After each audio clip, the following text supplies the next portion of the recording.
good? Thank you. Thanks, everybody. You're not wrong to think about it. I get that. I get the Okay, we're going to call the meeting to order, Monday, August 17th. And Deputy Mayor Rhodes, will you lead us in the Pledge of Allegiance, please? I pledge allegiance to the flag of the United States of America and to the republic for which it stands, one nation, under God, indivisible, with liberty and justice for all. Thank you, Deputy Mayor. Deb, will you call the roll, please? Councillor Bailey? Here. Councillor DiCiaccio? Here. Councillor Durick? Councillor Forrest? Here. Councillor Pentelo? Here. Councillor Wands? Here. Councillor Weiner? Here. Deputy Mayor Rhodes? Here. Mayor Lesser? Here. Thank you, Deb, and welcome. It's good to see everybody after a break of about a month. We only meet once in July and once in August, twice in the summer, so nice to see a good crowd tonight. Thank you for coming out. So we have a couple presentations, and the first one is our presentation on our new Wethersfield Poet Laureate, the first time we've ever had one. Ooh. And I want to call up our library director, Brooke Berry, to make the introduction of Wethersfield's first Poet Laureate. Brooke?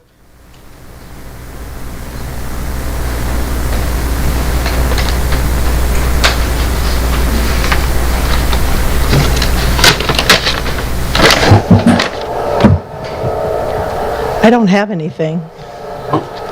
Unless you want me to give the code enforcement report. I can do that. Books or bullets, it's fine.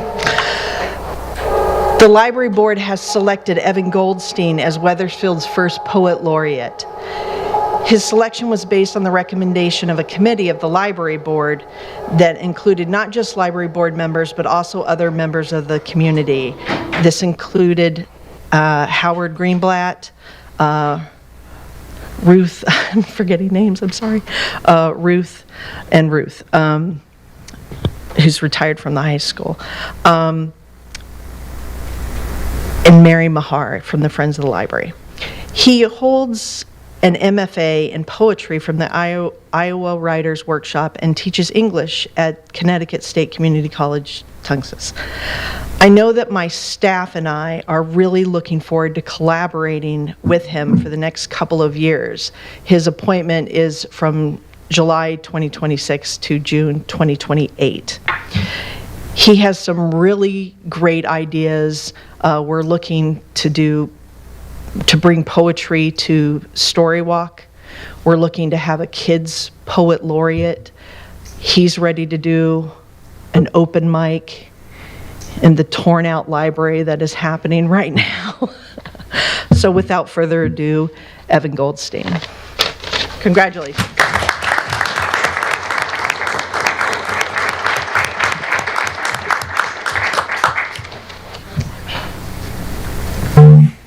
Good evening, everybody. Thanks for having me here. It's an honor to be here and to be introduced. Thank you to Brooke. Thank you to the library board. And of course, thank you to, thank you to our counselors, mayors, deputy mayors, everyone. Really nice to be here. So I just have a few things to say, and then I'm going to read one poem because I know we have a lot to get to tonight. Any group of people depends on a shared sense of experience, reality, place, and history to share in a sense of meaning as a people. We need that to function as a society, a sense of our common life. Poetry is where I go and where so many writers have gone since the first stories were told, since the first songs were sung, to make sense of our lives in the context of our world and our society. And I'm honored and excited to act as a conduit or lightning rod for poetry in Wethersfield as your Poet Laureate. I'm going to read a poem today called Company that I wrote a couple of years ago, and it's essentially about wandering around Wethersfield, observing where I feel a sense of place and a sense of community and a sense of companionship in public among strangers. So that's all from me. I hope you enjoy, and thank you for your time. Company. When it is not yet day, I walk out in the blue light. On wet concrete, small birds announce themselves. I try to love this pale day. Cars form a line that swallows the lot, and a hand descends from one open window to reach into another. The man on the median tells me his name is my grandfather's name. We speak in small commerce before the light turns.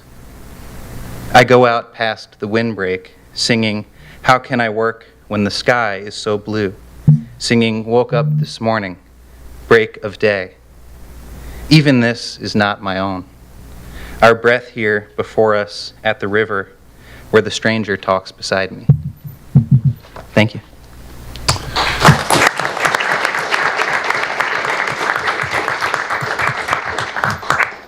Thank you, Marshall. We are so excited to have you as our first poet laureate. We love the goals that you have. And Brooke, thank you for your leadership on this, and can't wait to see what comes next. So thank you, Marshall. Thank you, Brooke. Moving along in our agenda is our bi-monthly police activity report. And Chief, thank you for being here. The rest of the officers and command staff, thank you for being here as well. I am. All right, before we do the presentation, we're going to do a quick award ceremony. I know that you knew that was on the agenda for this evening. So, good evening, Town Manager Presley, Mayor Lesser, Deputy Mayor Rhodes, members of the Town Council, members of the Wethersfield Police Department, and most importantly, our honored civilians and reward recipients. If I could have the three recipients please come up to the center of the room at this time. Tonight, we gather to recognize courage, quick thinking, and unwavering commitment to helping others when every second matters. It is my privilege to recognize three members of the Wethersfield Police Department whose action made a profound difference in a moment of extraordinary urgency. Our officers come to work every day prepared to serve and protect. But sometimes that commitment is tested in many ways that demand extraordinary composure, skill, and courage. Tonight's recipients answered the call without hesitation. Their actions were not simply part of their job. They were acts of courage that helped save a life. For their extraordinary efforts, our officers will be receiving the Wethersfield Police Department life-saving citation this evening. The blue commendation bar they will wear is a lasting symbol of their bravery and a reminder of the lives they have touched and forever changed.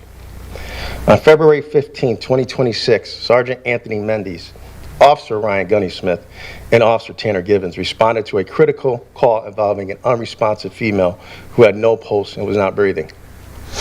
Upon arrival, Officer Givens immediately assessed the situation and confirmed the seriousness of the medical emergency. Without hesitation, Officer Givens, Officer Gunney-Smith, and Sergeant Mendes began providing high-quality CPR. They continued the life-saving efforts until ambulance personnel arrived, and then worked alongside the paramedics as they administered advanced medical interventions. Their immediate response, effective communication, and unwavering focus helped restore the woman's pulse and breathing. In an emergency like this, there is no time to hesitate. There's only time to act. These officers did exactly that. They remained calm under pressure, relied on their training, and worked together with a single purpose: to save a life. Their actions represent the very best traditions of the Wethersfield Police Department. They remind us that a police officer work extends far beyond enforcing the law. It's about protecting life, serving others, and being there when our community needs us most. It is with great pride that we recognize Sergeant Anthony Mendes, Officer Ryan Gunney-Smith, and Officer Tanner Givens as we present each of them with the Wethersfield Police Department life-saving citation. So please join me in congratulating these three outstanding officers for their courage, professionalism, and extraordinary commitment.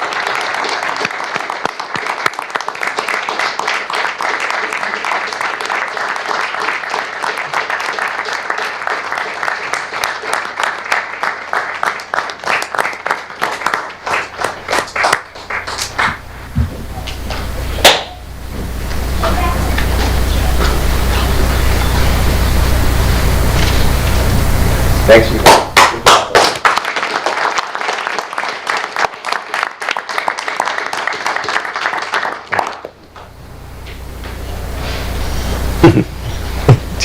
Congratulations. Yeah, come on over here. Hey, Gunny. Thank you. Come on over here. Congratulations, brother. Congratulations. Good job, brother. Congratulations. See, they can't get out of here fast enough. I know how it is. Congratulations. Thank you very much. Congratulations. Congratulations, brother. Thank you, brother. Congratulations. Congratulations. Well done. Thank you. Congratulations. Thank you. Thank you for your service. Good job, brother.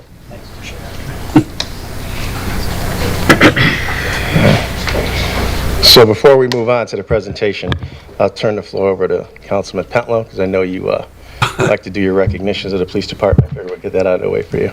We're going out a little bit of order, but the police positivity report, that I had the great honor to do this, because when I retired, I met one of the new young guys, and he had a personality that was beyond. He gives 100%, and they gave me this, so I got to read it. So it's, I want to make a moment to recognize Officer of the Quarter, covering work completed between 4/6/26 and 7/5/26. Officer Pete McGee is our department's Officer of the Quarter. During this quarter, Officer McGee conducted 106 motor vehicle stops. I don't think I did that in 20 years. Addressed hazardous violations, completed 61 incident reports and 8 accident reports, submitted 3 arrest warrants, and made 19 arrests. During this quarter, Officer McGee was recognized by the following by one of his supervisors. Officer McGee demonstrates excellent proactivity policing, officer safety awareness, investigative skills during the June 14, 2026 incident at the Almar Motel. Through his attention to detail and through investigation, Officer McGee identified overdue rental vehicle, safety detained the occupants, located the wanted individual, and recovered significant amount of suspected narcotics and drug paraphernalia. His ability to recognize suspicious behavior, develop probable cause, conduct comprehensive investigation resulted in multiple arrests and removal of illegal narcotics from the community. Officer McGee action reflects strong police instincts, professionalism, and commitment to proactive enforcement. I want to honestly say, one of the best officers in Wethersfield.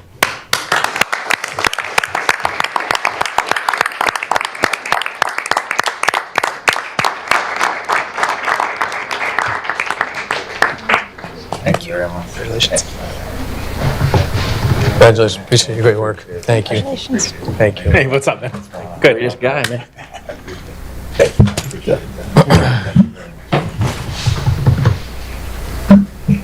All right. And quickly, I'll just finish out that the police department got recertified through Kycia. That means that we're a certified police department. Our insurance is well off, better. When this first came out, I never thought it was ever going to stick. In what was it, early 90s, I think, when it first started. What it does is organizational assessment and culture of the police department, internal affairs reform, data-driven traffic enforcement, leadership development, which is really, really impressive because every member of our command staff has completed the University of Louisville Southern Police Institute officers course. Every member of command staff has also completed the FBI Leader Trilogy series, earning Department FBI Leader Trilogy Award. 4 of our 7 sergeants have graduated from Southern Police Institute Command Officer Development course. What this chief is doing is making you all better police officers so you could leave here or stay here and become leaders, taking what you learned here. This is unbelievable, Chief, that you've done this, and I wanted to make sure I recognized you for doing it. Just keep up the good work, and I really appreciate it because the opportunity wasn't there for me, and it's there for you guys. So thank you very much. I appreciate it.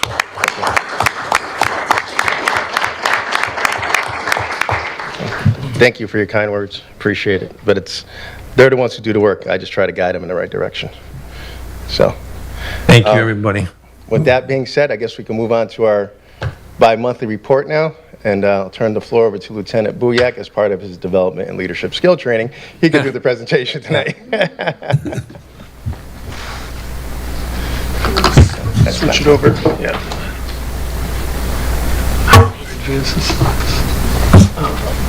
Just click this. Yep.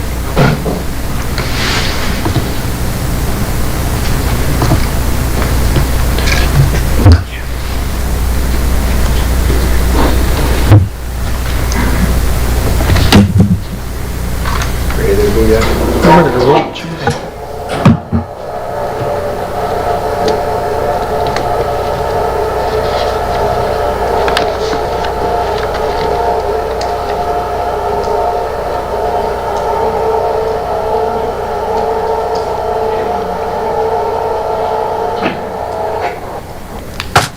Good evening, everyone. Thanks for the opportunity to speak to you tonight. I'm going to go over the June and July statistics for the police department. The first slide is the demographics of the police department. We're currently fully staffed. We have anticipated attrition of 1 officer later this fall, and we're actively recruiting. We have multiple applicants in the background phase of the hiring process right now. So we believe that once that officer retires, we will, once the officer retires, we'll be able to quickly fill the spot. So like I said, we're actively recruiting. Now, this is our calls for service in June and July, 8,555. Now, as far as the breakdown on that goes, that's citizen and administrative and officer initiated calls. So of that, of the 8,555, 2,397 of those were 911 calls, and the rest of them were administrative calls. For example, we have patrol checks. There are 3,700 of those. So just keep that in mind as far as that goes. Now, as far as motor vehicle accidents in June and July, we had 84. You can read the slides there as far as the status of them. About 70% of them were non-injury related, and about 15% were slightly injured, and the rest were injured. The day of the week for the most accidents was on Wednesday. No kidding. Yeah. And then this is the motor vehicle accident map. As you can see, the majority of our accidents are on the Silas Deane Highway and on the Berlin Turnpike. And that's where most of our enforcement efforts are. And so in June and July, we did 1,384 motor vehicle stops. And like I said, I'll show the heat map here where we do the enforcement. And they're centered around the areas where most accidents are. And we do that historically with the goal of trying to change officers or drivers' behavior to decrease the number of accidents. Now we have a traffic officer who is dedicated to motor vehicle enforcement. In June and July, he did 208 stops. And this is the map where he does all of his enforcement in that time period. And most of it's centered around the Silas Deane Highway and on the Berlin Turnpike. Now, with the introduction of the SightStream camera system, it's active right now. So far as of today, from when it originated, 4,499 warnings have been issued, 2,730 citations have been issued, and the town has been paid so far on 347 of those. The key is going to be what impact it has on accidents, and we won't be able to tell that until we have a comparative time frame.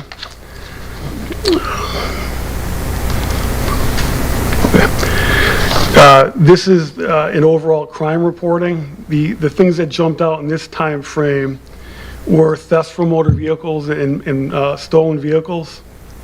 We had 35 cars that were burglarized. Of that, 19 the keys were left in the car and it was unlocked. And typically what happens then is they'll go through and they'll take things. The rest of the time they broke windows. In most of those cases, something was left in plain view, whether it was a laptop, computer, or wallets. They stole a lot of wallets this time. It was higher than last year at the time. In 2025, there were 12 in that time frame. So we're trying to concentrate on the areas, most of it in the northern part of Wethersfield, and our officers engage in directed patrols up there, or patrol checks to try to curb that. And then this is just a map that displays where those thefts from the vehicles took place, and the officers concentrate in the areas where the most incidents are. There was an inquiry at the last council meeting about Detective Bureau case status for this year. I'll give you some statistics for it. So far in 2026, 32 cases have been investigated by the Detective Bureau. 17 of those cases have been closed, 5 by arrest, and then 12 of them where all investigative leads were exhausted. They currently have 15 active cases where they're going to anticipate multiple arrests, especially related to commercial burglaries. So those are in the warrant phase, or the warrants are active and they have not been served yet. Okay. Now, I mentioned patrol checks before. There are 3,700 of them. This is a map of where those patrol checks take place. It's geared toward where the motor vehicle accidents are, because we want police presence in those areas. Unfortunately, we can't measure what we prevent.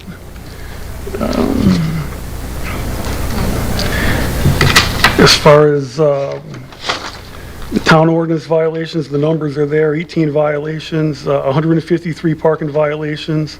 100 of those were for overnight parking, and then noise complaints and fireworks complaints. Then just the animal complaints, 158 animal complaints, and then we did 3 child safety seats. And that's all I have.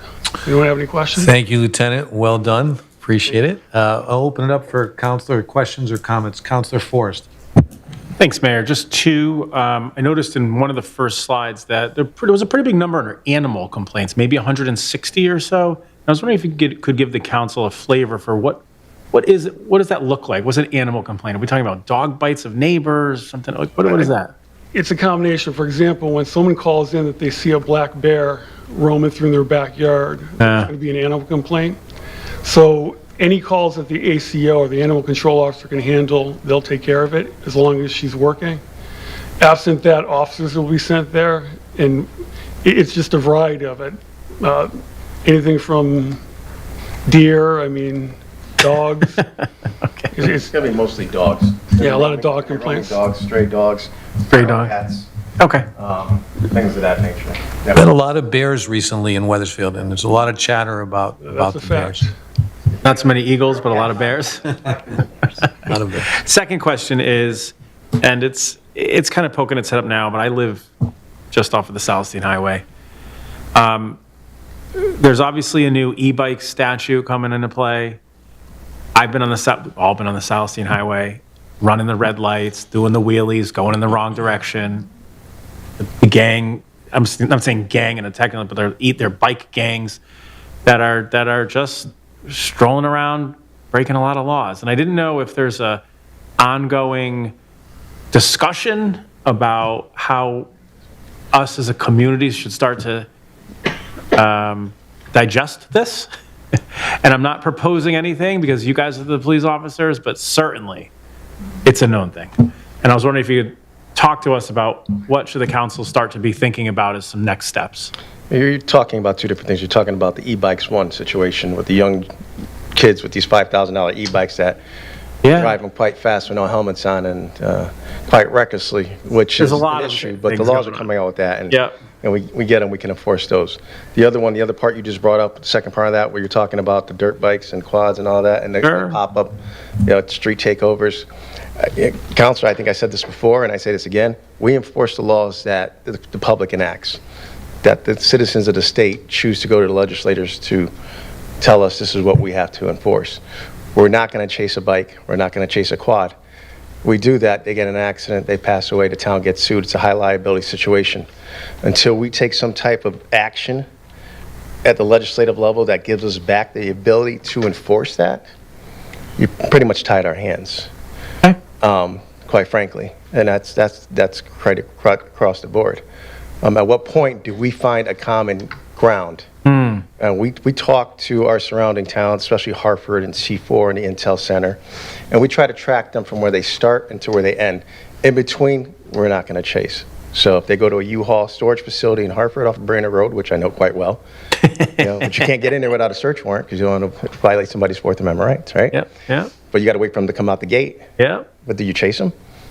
Or do you put a helicopter up, or you put an airplane up and work in conjunction with the Connecticut State Police and track 2 former drones? So there's a lot of things that go on behind the scenes with them. Yeah. And a lot of it's data mining, social media, going on Facebook or those sites where we have to have our detectives go in and try to get access because it's only invite only.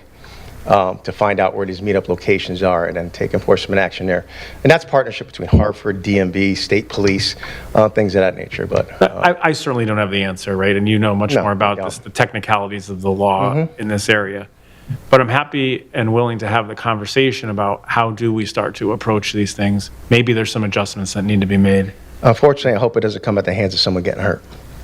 Yeah. 'Cause that's how we always have these conversations. Yeah. We're not proactive or reactive when somebody ends up, a young 15-year-old boy or female riding an e-bike ends up with a TBI, total brain injury, because they don't have a helmet on and they're doing pop-up wheelies or Yeah.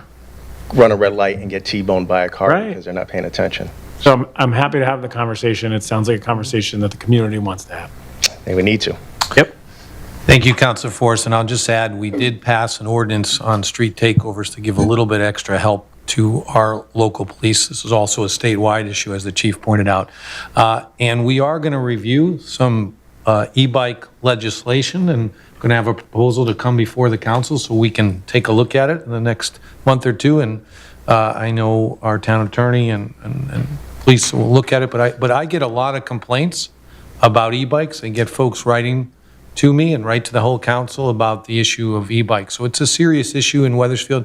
We're concerned about kids' safety and the safety of the people that are impacted by the e-bike. So, Councilor Wands, I saw your hand up. Councilor Wands. Thank you, Mr. Mayor. Two questions. One is a follow-up on this. Chief, I know and understand everything you're saying and about the social media, trying to find the meetups before they happen so you can get there before the activities happen.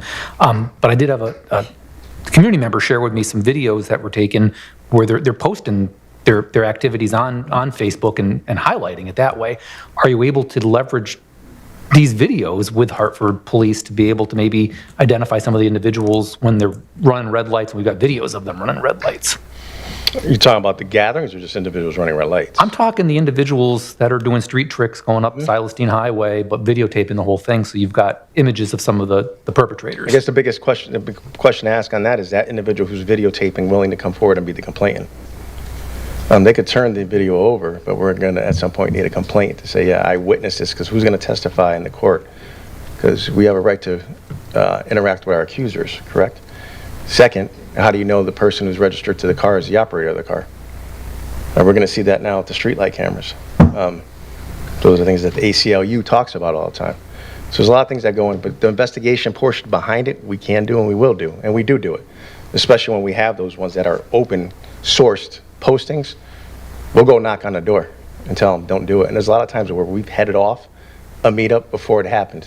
It might have been posted, but usually we stop it ahead of time.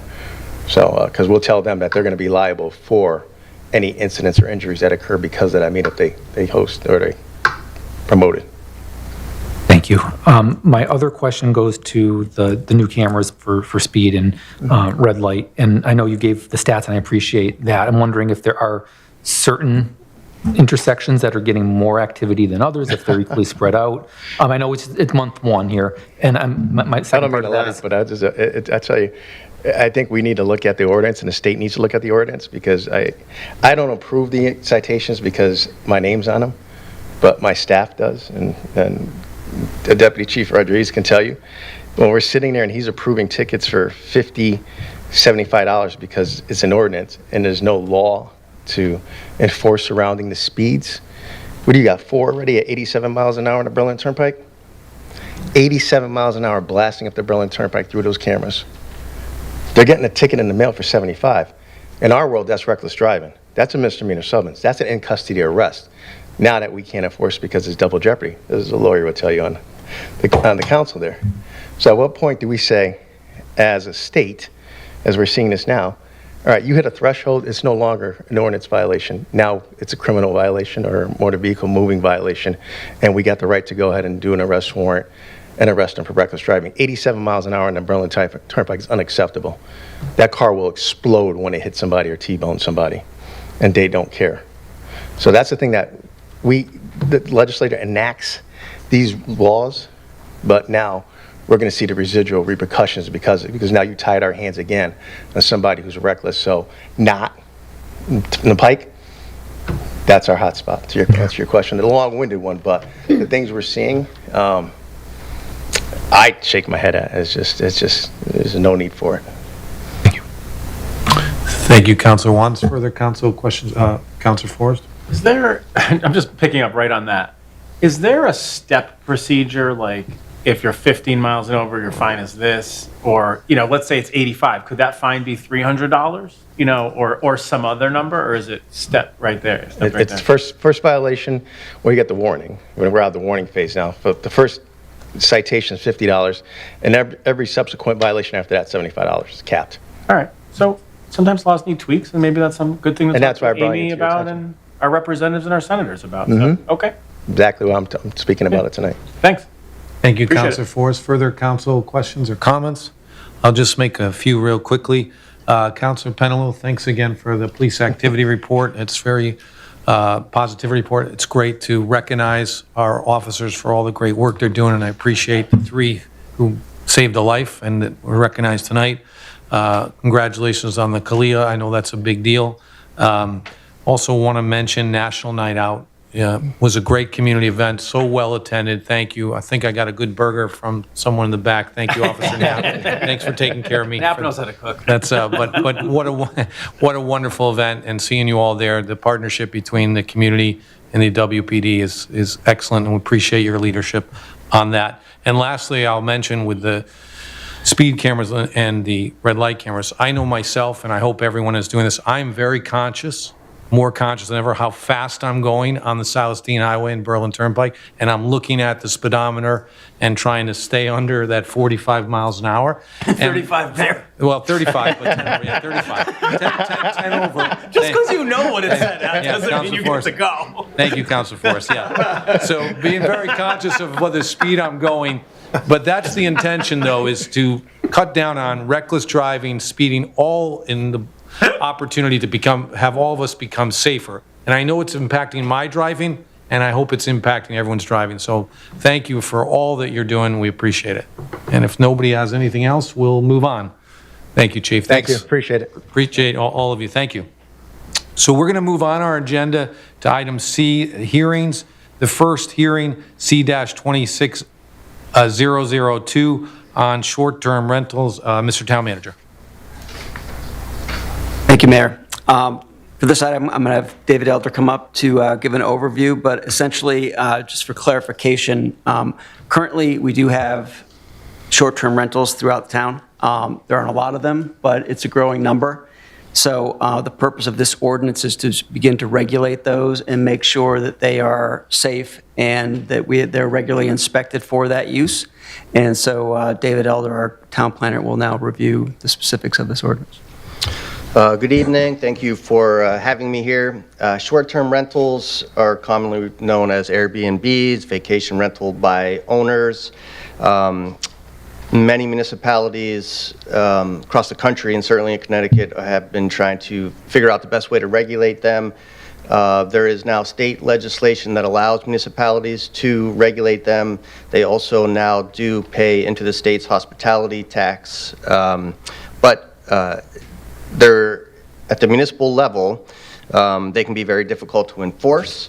And so the proposed ordinance that should be in your packet allows for a registration process and then the right for a municipal inspection at any point to verify that the codes do meet health, building, zoning, and fire code standards. And then every 2 years, there is a renewal process. The fees are rather nominal. The purpose of this is not to make money or to get revenue, but just to make sure that we know that the places being listed for short-term rentals, which is anything less than 30 days, are safe. We don't want people advertising properties that are not up to code. And so it's a rather simple ordinance. The application is simple. You only need to identify yourself as the owner. You need to provide the information where you can be reached, and or if you have an agent who is going to be managing the property or the rental, the agent's number 24/7. And then you also have to submit an affidavit that the property does comply with all of the local and municipal codes. We were contacted by a policy representative from one of the short-term rental companies, AirBNB. They looked at the draft ordinance. We asked if they had any suggestions or any objections to it, and they did not. And I think that that's encouraging. This is a rather standard ordinance that other municipalities have been adopting in Connecticut, and it's meant to be rather short and sweet and effective in capturing the short-term rentals. There is approximately anywhere from 20 to 30 properties already being advertised as short-term rentals in Connecticut, or I'm sorry, in Wethersfield. I'd be happy to answer any questions now or later. Thank you, Dave. So what we're going to do and what we typically do, we'll open it up for council questions or comments, but I'm reminding councilors we have this on the agenda later for a possible vote. So this really is a public hearing for the public to speak on this, just as we are with the next two public hearings. But quickly, does the councilor have a quick question or comment before we open it up to the public? Councilor Forrest and Councilor Bailey, I've got both of you. Councilor Forrest. One very quick question. If, as you know, we've got 20 to 40 rental properties already. If you don't register your property, is there a fine for non-registration? If found out, yes. Yeah, you would be subject to a municipal ordinance and a citation. Yeah. Like any other municipal citation. What's the fine? It's $250 in this case per state statute. All other property code violations are $150 per day, but this one is specified as $250 per day. So they don't register. How long do they have to register? After this has been enacted, if it passes, of course. You know, I don't remember seeing that. Okay. But at some point, if they find out we look at these 40 properties, we only have 10 on our list, there's 20 more, we could cite them for $250. Well, correct. And I will say that there is a section in the ordinance that does talk about renewal. So prior to if you do have a permit and you do want to renew, you have not less than 1 month or more than 3 months. So that's a great question, and I would suggest that we certainly do need to figure out a way to send out that information to capture them. Okay. And then would this fall under the purview of like our zoning enforcement agent to enforce these types of things? Is that where this would go? And that may be to the town manager too. No, so that's another good question. So because, and I should say, there is an economic benefit. There's also a tourism aspect to short-term rentals. We know that we want them to be able to come forward and say that we're making our property available, right? Sure. I did not say that. I neglected to say that. But the goal of this is really to capture those and make sure that they're safe. So in that vein, this ordinance, the building official would be the designated representative because generally it's building, health, and fire code that present the most dangerous situations. The structure itself, whether it's in a single-family home or it's in a detached structure, those all need to comply with zoning anyway. So the building official could designate the application process, the intake, to be anyone they want. I do somewhat expect it's going to be in the planning and zoning department to keep track of them, but the actual oversight and authority is going to be in the building department as written. So it would be the building department that would be enforcing this potential ordinance. Is that what I'm hearing? It would be any municipal official designated with those enforcement powers. So it could be the building official, it could be the fire marshal, it could be the zoning official. Right. It would be specific to whatever the code was, but it would be from the town manager to the building official, and then if the building official decides to have someone else monitor the application process, it could be that official too. Okay, thank you. The town manager might have thoughts on that, I'm not sure. Yep, we'll get there. Thank you, Councilor Forrest. Councilor Bailey. Not a question, just a quick comment. I've got a lot of calls on this one in particular. And just so people know, listening, watching, it's already happening. There's already AirBNB here, and people weren't aware of that. You know, this really just gives the town's crews, regulation and policing abilities to make them safe. Correct. You know, and some of our emails weren't really friendly, shocker, but, and you know, it's just to make it safer, regulated, and police it. Yep. That's Thank correct. you, Councilor Bailey. Further council questions or comments? Seeing none, I'm going to open up the public hearing. Just state your name and address, and you have 5 minutes. Does anybody want to speak on this public hearing item on Airbnbs and VRBOs. Anyone? Seeing none, I'm going to close the public hearing and move on to the second public hearing, item C-26003, Municipal Code Enforcement Ordinance. Mr. Town Manager. Thank you. Thank you, Mayor. This is another one I'm going to have David Elder come up and overview for. But essentially, stayed up there. we've been working very hard to strengthen our code enforcement ordinances. As you all, or those of you that were here at the time, remember in 2024, we did a major update based upon the new state code, which gives us more power to go after some of the frequent flyers, if you will, that violate our code. This goes one step further. It basically allows us to go through a citation process, which gets us faster to court, because the issues that we're having on some of these non-compliance issues is just people refuse to make any changes. And we have some properties that have been major concerns for various reasons. And as David will explain to you all, this allows us to get to the courts faster and get to resolution faster, because it's been a very frustrating thing, I know, for a lot of residents that have to live next to these or drive down the street and see these on a regular basis. So, Mr. Elder. Go ahead, Dave. Thank you. Thank you very much. This is an interesting ordinance to be excited about as a professional, because I've had to tell my staff, we're not excited that we're, enforcing regulations more, but what I have been encouraging my staff and everyone else to think about is that we're not excited about enforcement. We're excited that we are doing what all of the other citizens in town expect us to be doing, because the majority of people in town are respecting the regulations that are in place. And so in 2024, the town manager is right, in February of 2024 specifically, there was a major comprehensive rewrite of the existing ordinances in terms of citations, and Wethersfield was not alone. Many municipalities took advantage of this. It revised the way that property maintenance, typically called blight, handles citations, and it clarifies and streamlines to the extent that it is streamlined still, the ability for a municipal official, similar to what I said before, any municipal official with jurisdiction or oversight over that particular code or violation can issue a municipal citation. So I'm going to sort of review what's currently in place now so that we can understand what we're going to add to it. And so in 2024, the major comprehensive rewrite allows for a municipal citation, and with me is Josh Petro. In a minute, he's going to go over a presentation and he'll go through this in a little bit more detail. But what it allows is, rather than having to go to court and get and initiate a civil action or a civil proceeding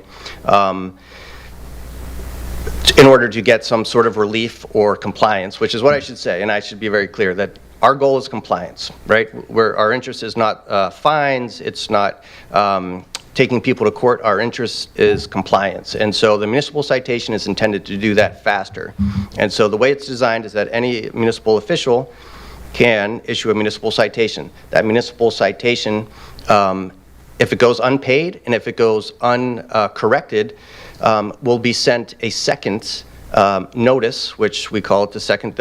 The naming convention is kind of hard to follow, which you'll see, but we issue a second municipal citation, which is their notice to a right to a hearing, but also a notice that the municipality, intends to seek a judgment in the municipality's favor for the failure to comply. If they choose to appeal it, then there is a municipal hearing officer who will hear the case or hear the citation. In some cases, you can have multiple citations for one property, but as long as as long as the municipality takes action within 12 months from the first, that municipal hearing officer can do a few things. They can modify the citations. So if there was a certain amount, they can modify the amount due, they can modify the timeline to comply, they can overturn the municipal citation, or they can uphold it. If the person does not request a hearing, that municipal hearing officer still has action to do. So there's two processes at the end of the municipal hearing. The hearing officer will either acknowledge that the person did request a hearing and identify what the results of the hearing were, or if the person doesn't, the municipal hearing officer will then request a judgment in the municipality's favor, which will go to the courts. And the benefit of this is that provided the municipality, and this is important, provided the municipality did what it was supposed to do in accordance with the regulations, meaning it documented the conditions, it documented that it sent it to the correct property owner who owns their property, and it did so in the required time frames, it should be a matter of course that the municipality can get a judgment in its favor. If the municipality is awarded the judgment, it will turn into a judgment lien, which gets recorded on the land records and is treated as a tax lien. From that point forward, it will accrue interest, and it would put the municipality in the position, if it wanted to, of potentially bringing the property to auction. That process is still a lengthy process, and I should say that, you know, property maintenance and something that you would issue a citation for is generally less egregious than a health, fire, or safety code. And so I just want to make that point clear that in no way, and I say this a lot, you know, the resolution for a property maintenance or a blight condition, you do not unfortunately see resolution unless they voluntarily comply for quite some time, and we will. The good news is that the majority of people do voluntarily comply when they receive a letter. So that's the good news. But in those cases where they don't voluntarily comply, the ability for us to wrap in additional municipal codes into the citation process is going to be more effective.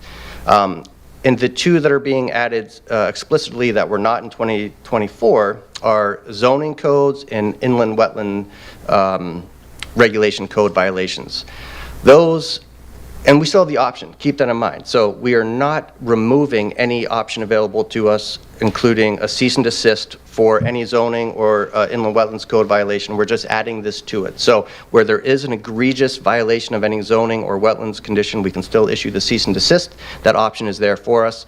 The reason a lot of towns have been including that in their municipal citation as an option is because the person, if you issue a cease and desist for a zoning or a wetlands code violation, you still end up with just another appeal process. So you still go through the process of a hearing, and a person could appeal the decision of the Inland Wetlands Commission or the Zoning Board of Appeals, which puts you back into the civil, the judicial system where they still have a right to appeal.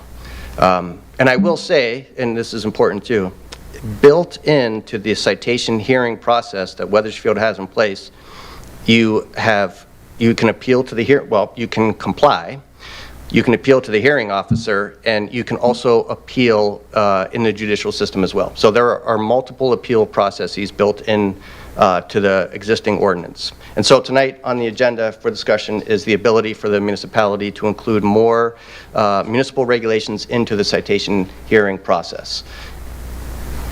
I'm happy to answer any questions. Actually, before I do, could I ask Joshua to come up and sort of run through a presentation? Thank you. So thank you very much. In the budget this year, we did receive a part-time code in zoning and planning assistant. Josh Petro's here. He's good. And take it away. Welcome. Thank you. It's been good. Thanks, Dave. Welcome, Josh.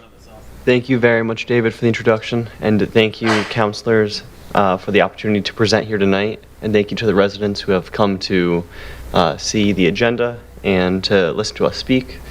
So I'll go through this pretty quick. David's already said most of the matter. Here's the agenda I'm kind of going to walk us through in probably about 5 minutes or less. I'm going to start with some examples, and these are going to be examples of things that we see on a weekly basis regarding property maintenance, light, zoning. So this is unpermitted, all of these things that you're seeing. I don't think anybody's yard wants to look like that. So I think we all have opinions about some of those pictures. I know I went through them quick, but what we are telling residents is the best way to let us know is through our new online platform, See, Click, Fix. Now what this does is it is a ability for us to take in concerns, complaints, as well as requests. So that includes property maintenance, commonly known as blight. That also includes infrastructure. It is monitored by all departments in the town on a daily basis. So if you see potholes, if you see downed trees, if you see overgrown vegetation, it will be seen, cataloged, and responded to as quickly as possible. Now, to provide broader context to the amendment that we are here to discuss, as David said, we have an existing citation process in place that is used by property maintenance, section 122 of the town code, and we are looking to expand the ability for other sections of the town code to be able to follow this citation process. What that will allow the town to do is be more effective and more efficient at enforcing the existing regulations. I'm going to provide you a really high-level overview of how this process works. It can be technical, even though it's mostly repeating. So if there's any questions, we'll be very happy to answer them. So first, we have to verify conditions. If that's through observation, if we get a complaint, we know that there might be a violation. We'll go out, we'll take the pictures that you just saw, so there's a record. And then we have 3 different notices that we send. The first one is a notice of violation. That is a warning. It'll say the property, it goes to the owner of record. It'll say what the violation is, what needs to be done to correct that violation, and in what time frame. If compliance is not achieved, we send a first citation. Now, we can send multiple first citations if we end up choosing to, and if compliance is not maintained or not achieved. When we say, okay, you know what, we've sent enough citations with an accrual of fines, and we want to now assess those fines, we want to get the financial value, we send a second citation. Not exactly a creative naming structure, I know. And there'll be a second citation for each first citation, which then brings the hearing process that was already discussed. And at the end of that hearing process, the hearing officer goes to the Superior Court and requests a judgment in the town's favor. Some quick stats about what I have personally done since I began in May. I have completed over 300 property inspections. I have verified that there are over 100 violations of property maintenance in the zoning code. There have been 18 different types of violations, which has been a pretty interesting thing to see. We've sent 70 warning letters. We've sent 25 citations, and the total value of those citations theoretically is $219,100. That comes with a very large asterisk that I cannot stress enough, which is that is the total value that we have sent out on paper that is subject to the hearing and judicial process that we've mentioned previously. So the hearing officer and the court system could modify or dismiss these fines as they see fit. And we have seen a lot of voluntary compliance, which has been excellent. We've seen 55 properties voluntarily comply. Now we are here looking to amend the existing code enforcement ordinance to include further sections of the town code, again, to help increase the efficiency and efficacy of municipal officials in enforcing the existing regulations. And if there's any questions, we would be more than happy to answer them to the best of our ability. Thank you, Josh. Excellent report, Dave. Thank you. I'm going to open it up quickly for council questions or comments with the same reminder. We will have a chance to discuss this after. We're going to open up a public hearing for people in a second to make public comments. Does any council have a quick question or comment? Seeing none, thank you. I'm going to open up to public comment. Does anybody from the public? Yes, ma'am, please. Wish to speak, please state your name and address, and you have 5 minutes.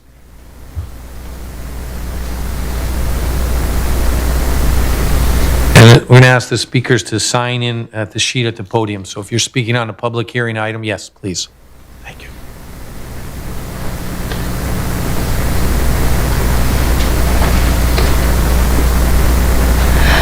Good evening, Laura Mullally, 46 Sunset Boulevard, and this is one topic I'm excited to hear about. This is one of the things that gets under my skin, and there's, within walking distance of my home, there's a home with a hole in the roof and trees growing through the doorway, which obviously is an unoccupied home, but it's a great convenience for the neighbors to use for their parking. It's very unsightly. There's 2 houses on Route 3, one that has a tarp nailed down onto its roof, and another one that has boarded up windows and shingles falling off the roof, which is quite unsightly on a I'm main just going to interrupt you road. for a second. I want you to address the I council. apologize. Yeah, it's okay. I Thank you. apologize. So there's two houses on Route 3. One has a tarp on its roof. It's been there for more than a year. And then there's another house that has boarded up windows and shingles falling off the roof. And since Route 3 is the main road, and we're now going to be getting new schools and everyone's paying higher taxes, it seems unreasonable to have homes looking like that on a main road that goes through town. There's another house in my neighborhood that has debris from their landscaping equipment and their business piling up on their lawn. And it seems to indicate from one of your pictures that parking automobiles on the lawn would also be enveloped into this blight thing. I think there's a lot of people who don't know that it's not permissible to park your automobile on your grassy lawn. So I do find this something I'm excited about, and I applaud you for getting into it deeper. I know that legal things take lots of time, so I appreciate that you're going to do a little bit more on this to make the town look more appealing to all the families that want to move in for the new schools. So thank you for your time. Thank you, Lori. Further public comment on this hearing item? Seeing none, I'm going to close the hearing, and our last public hearing item, R 26-007, resolution regarding DECD grant to the Friends of Kycia Farm. Mr. Town Manager. Thank you, Mayor. For this item, I'm going to ask members of the Friends of Kycia Farm to come forward. This is a grant that was provided by DECD to the Friends. I believe the total value is $150,000, and in order to move forward with it, as this is specific to the Kycia property, the barn side, and in order for them to move forward with this, the council must pass a resolution that is attached to this item, and I don't know who's going to be giving an overview. I think, okay, Jim? Just name and address for the record, Jim, please.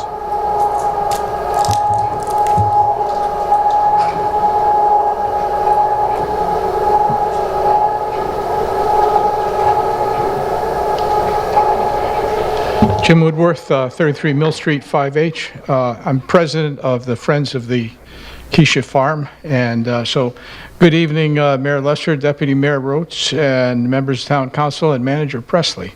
Thank you for considering this resolution regarding the DECD grant to the Friends of the Kycia Farm Incorporated. As many of you are aware, the Friends of the Kycia Farm formed as an outgrowth of the Kycia Farm Committee formed by the town manager to provide, quote, recommendations to the council on possible reuse scenarios for the Kycia Farm property purchased by the town in 2018. Over several summers, the Friends have worked with Parks and Rec to co-sponsor a summer music program to highlight the potential of the Kycia Farm property as a community resource. And many of us attended the concert Saturday night, and some people present performed as well. Some did. Wonderfully. Anyway, as many of you are... Wasn't me, by the way. Nor me. But anyway, likewise, we have partnered with Parks and Rec with grants from the Department of Agriculture to offer farm education programs. In fact, the Friends have successfully managed 15 grants, both large and small. The Friends is supported by the community, and we have 70 contributing members. The DECD grant will provide the opportunity to continue the transformation of the barn and the area south of Highland Street into a community resource. Members of the board of the Friends present this evening include Cindy Greenblatt, who chaired the Kycia Farm Committee, Lauren Pagani, Steve Bobbin, and Greg Goslin. The Friends of the Kycia Farm was incorporated as a 501c3 nonprofit in 2022 and adopted the following mission statement in 2024: to preserve land and farmland and to partner with the town of Wethersfield in supporting in support of developing the Kycia Farm property as a resource for community farming and gardens, nature trails, recreation, education, and programs emphasizing agriculture, nutrition, sustainability, accessibility, the environment, local history, and the arts. And I would like to add that our bylaws include the following statement. Upon dissolution of the corporation, its net assets shall be distributed to the Town of Wethersfield Parks and Recreation Department for public purposes. So I'm going to hand the microphone over to Cindy Greenblatt, who will provide detail on the 3 projects of the Community Investment Fund grant from the Department of Economic and Community Development to the Friends. And thanks to the good efforts of our state representatives, Amy Morin-Bello and Carrie Wood.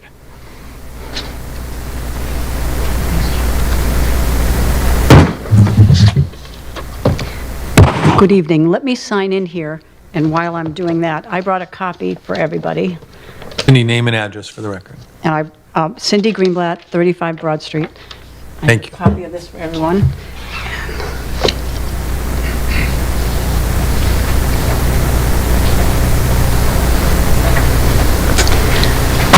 Good evening, everyone, and thanks again. I hope that Jim made a really compelling case for our mission, first of all, which is to partner with the town, and for our capacity, which is already proven over 4 years that we have received 15 grants, successfully completed them, and our integrity and what we hope to do with this property. So my job tonight is to give you a very brief overview of what this grant entails. In your resolution tonight, it just states 3 aspects of the property, but I wanted to try to elaborate for you on what's actually going to happen there. I hope you'll indulge me in just taking a look at that handout, because it's drafted off of the budget that was submitted to DECD and approved by DECD for the uses of the money that they're prepared to give us pending a successful outcome and a positive resolution tonight. So there are 3 aspects to this grant. The barn, first of all, and you can see that the intent for the barn is to engage appropriate professionals who will take a look at the current conditions of the barn. They'll evaluate its soundness and its physical stability. They'll assess the status of all the utilities at the barn presently or needed in the future. They'll conduct a feasibility study, and then they will try to make recommendations on what kind of adaptive reuses might be possible for that property. That was one of the consistent messages that the committee received and that the community still states. The barn is beautiful, it's iconic, and I think people would love to see it adapted for community use. It's only limited by our imagination and, of course, money. So this would address some of those problems. The greenhouse is there. If you look at it from Highland Street, you can see the ribs of one of 2 greenhouses that were on that property. So what this grant intends to do is to use the money appropriated to restore that greenhouse, using the ribs in place. So the greenhouse would include all the labor and materials, including all the modern mechanicals that are needed to operate a greenhouse. It would cover the equipment. It would completely renovate the dilapidated surface of the hoop house, which is a 5 milliliter plastic right now, and I think it would be restored with that, but the ends would be reconstructed so that they're much more secure and modern. It would include both conventional growing methods and hydroponic growing methods. It would again evaluate electricity and water and get it out there to that building so that people can use it. And then finally, it includes exterior landscaping. Right, so that would be the barn aspect. And then the community garden is where most of the money for this grant is going to be invested. If you think about it, the barn is a study and the hoop house is a renovation, but this is actual real construction from the ground up. So the community garden most of the money is addressed by all the needs of creating a new community garden. The first would be siting it, and we'd need a landscape architect to do that properly.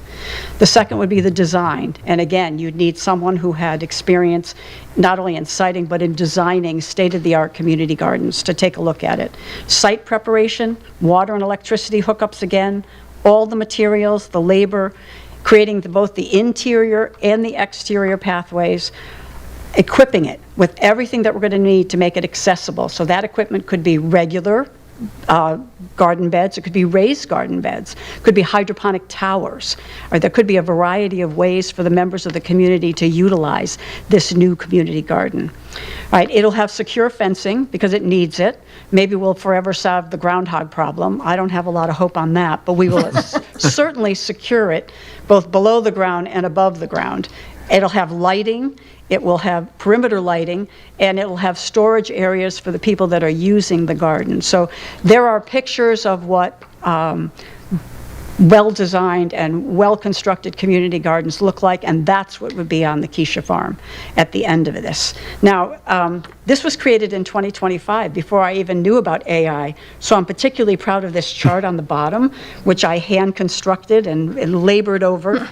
There's an addition error, which I will point out to you, but if you want to look at it, you can see exactly where this money is going. So if the barn is labeled B and the greenhouse is G and the community garden is CG, you can see that under the far right-hand column for bond, you can see where each dollar amount is being spent. So $22,000 in funds will go towards the siting of the community and site preparation for the community garden.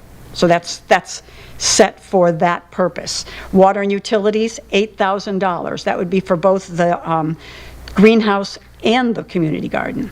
And this is all coming off the budget that it was submitted to DECD. DECD legal fees have to be paid out of the grant that they give us, and so that's $6,000. Architecture and engineering, we divided into two parts. There'll be $12,000 for a engineer who's skilled in assessing older buildings and will do a survey of the structural stability of that barn and give you an evaluation. So that's barn 1, 2, and 3. $12,000. And then the landscape architect, $31,000 for the community garden design and the potential barn reuse. So everything is portioned here as to its needs and what we estimate the costs might be. Supplemental, this was kind of a laugh, but as we were doing all this, we were spending every dollar, and the people at DECD said, oh no, you have to leave 10, 12, some kind of thousands of dollars left because you're going to need it when you run into different problems. So $9,000 of that barn is labeled supplemental and will be apportioned where it's needed depending on costs. Construction is the greatest cost, and you can see there it's almost exclusively for the community garden. So there's $42,500 that's set aside for all those aspects of the community garden that are listed in that final column there, which you can look back at your leisure, but it's really to make sure that this garden reflects the latest knowledge about how to use them, how to make them accessible, how to make them successful, right? And then the demolition for the area surrounding the greenhouse that might have to be carried out by a private company or even our own in-house, $2,000. And that really relates to the greenhouse. Knotweed is a terrible foe. I'm not sure we can defeat it with $2,000, but they might make a documentary about us if we do. Machinery and equipment, our capital costs, $16,000. So that will be predominantly for the fans and the heaters that go to the in the greenhouse, and then in the community garden there will be in terms of machinery, not so much, but in terms of equipment, there might be some significant expenses for the community garden. It could include tools, rototillers, things to secure and maintain pathways, etc. All of that is accounted for in machinery and equipment. And then the Friends of Kycia Farm has amassed, in a grant, $7,500 in the grant from the Hartford Foundation for Public Giving that is set aside for the greenhouse. The math error is the $1,500 contingency fund that's not there. It's not listed on this sheet.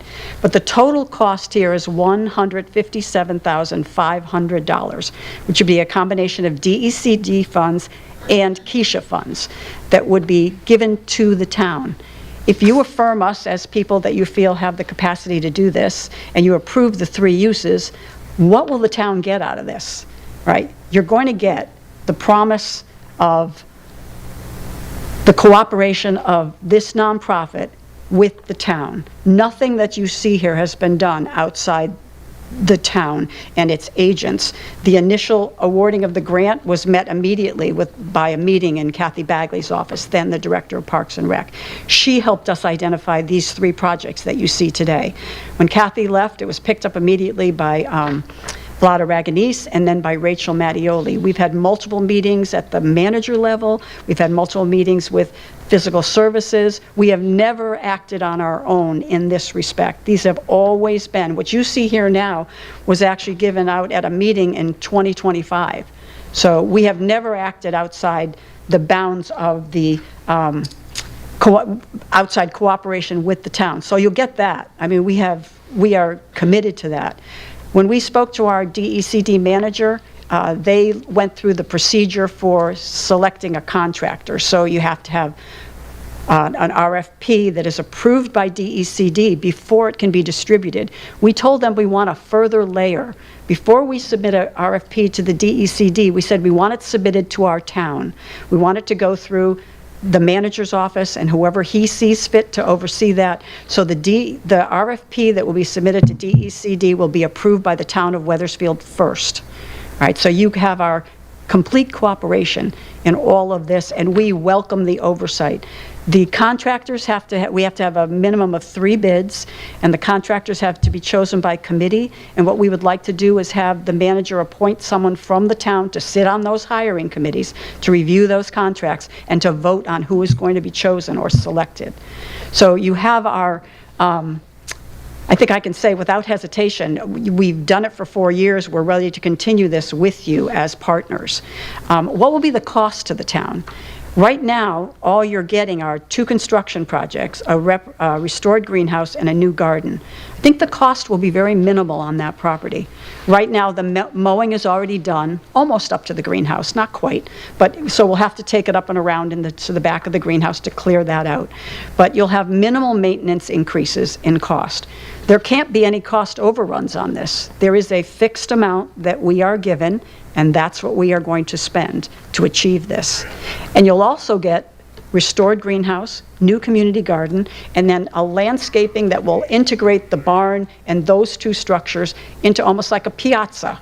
If I can say piazza, they're saying it a lot in Old Wethersfield now.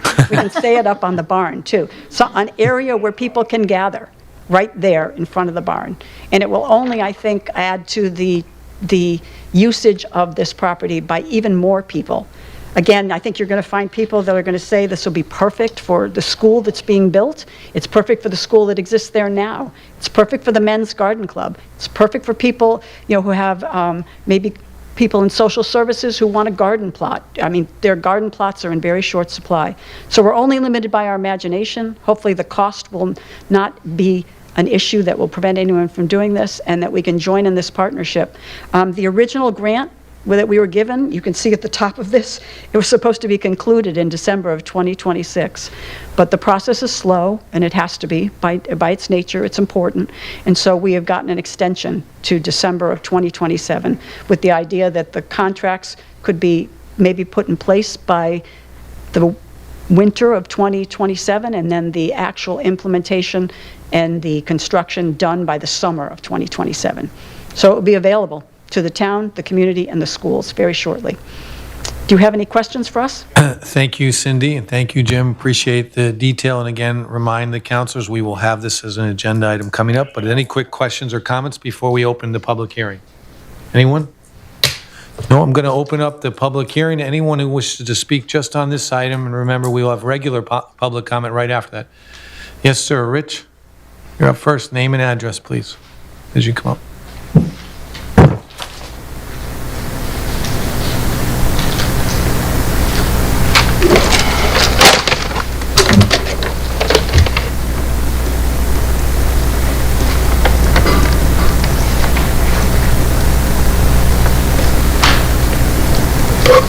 Richard Pianco, 91 Oxford Street, Wethersfield, Connecticut.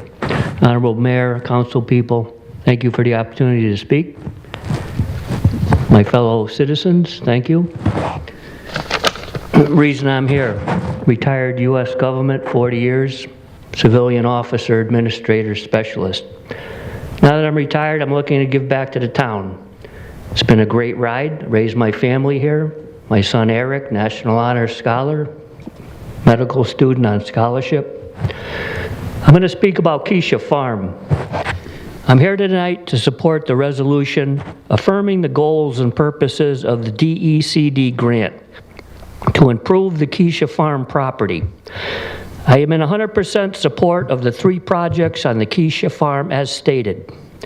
A structural evaluation and analysis of possible uses for the barn located on said property. 2, creating a refurbished, equipped, and accessible greenhouse. 3, establishing a community garden. 20 other Connecticut towns in this state have agricultural school programs. When these programs are completed, the greenhouse and garden could be used to support students in a K-12 agricultural school program.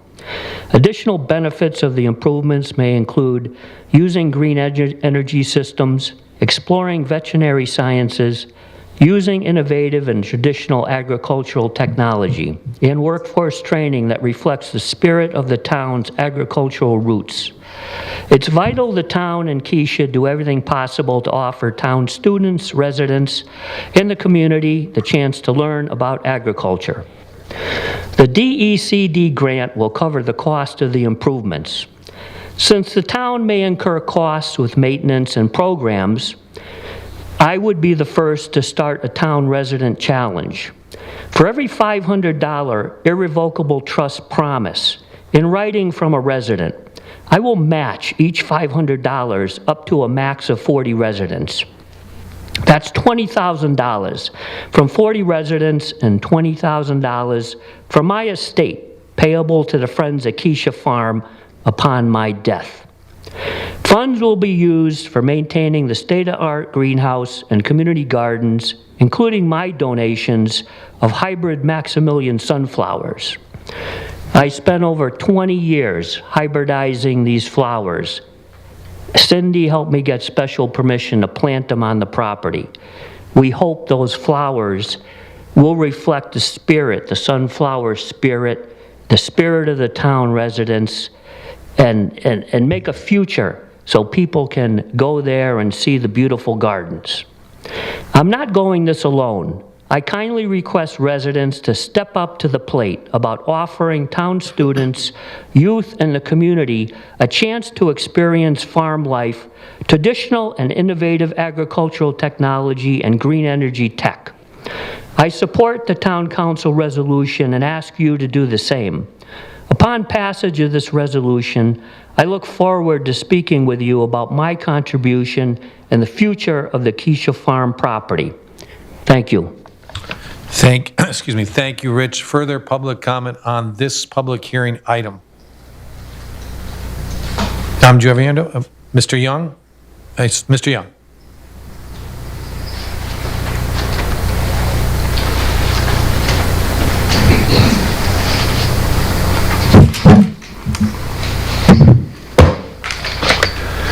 Good evening, Robert Young, 20 Copper Mill Road. I had been here and spoke about the Kycia property back when it was up for discussion to purchase. We heard about all the great things that the Kycia team group wanted to do for the property. We overpaid for the property. And here, the taxpayers are going to continue paying for the improvements that are being discussed tonight. This property sounds to me like a real glorious farm, when in fact, a real farm would incur, to do this, would incur a tremendous amount of debt and have to pay it off. And as the years go on, they have to also incur all the costs that follow along with that. And one thing, if you're going to put gardens in on that side, that south end of the property, you're going to have water. We see what water costs today and who's going to pay for it. We also see what water costs for the town of Wethersfield at the Kinney Center. We pay for their water. We pay for their electric. We pay for their gas. We pay for everything. And that's exactly what's going to happen here. We will end up paying constantly, forever and ever, for all the costs that will be associated with this grant. Now, state of Connecticut money is not free money. It comes from somewhere. And it comes from citizens who have to pay taxes. And we all pay taxes to the state of Connecticut. And that includes every time we go to the gas station. Every time we go to the store and buy something, there's a sales tax. It goes on and on. And we just, in this case, you're going to throw $150,000 for something that will end up costing us a tremendous amount of money over the years. And there's a number of properties, like I just mentioned, that we own that we don't need. We don't need the Kinney Center. And look, tonight, weren't you talking about some kind of boiler for the Kinney Center? How much do you get a month? How much do you get a year for the Kinney Center? $100 a year. And that costs us $50,000 to $60,000 a year as taxpayers to keep that going, thanks to a town council back 20 years ago. And that's going to go on for 50 years. This is going to go on forever. And we don't need it. We're looking at some very difficult times. We're looking at people who are having high increases in their annual real estate taxes. I go by houses now that I can identify where people got hit for the last 2 years, 11% increase. 11 one year, 11 this past year, and it's going to be 11 or 12 next year. And we're becoming so unaffordable, yet we're so free with our money. And we don't need this.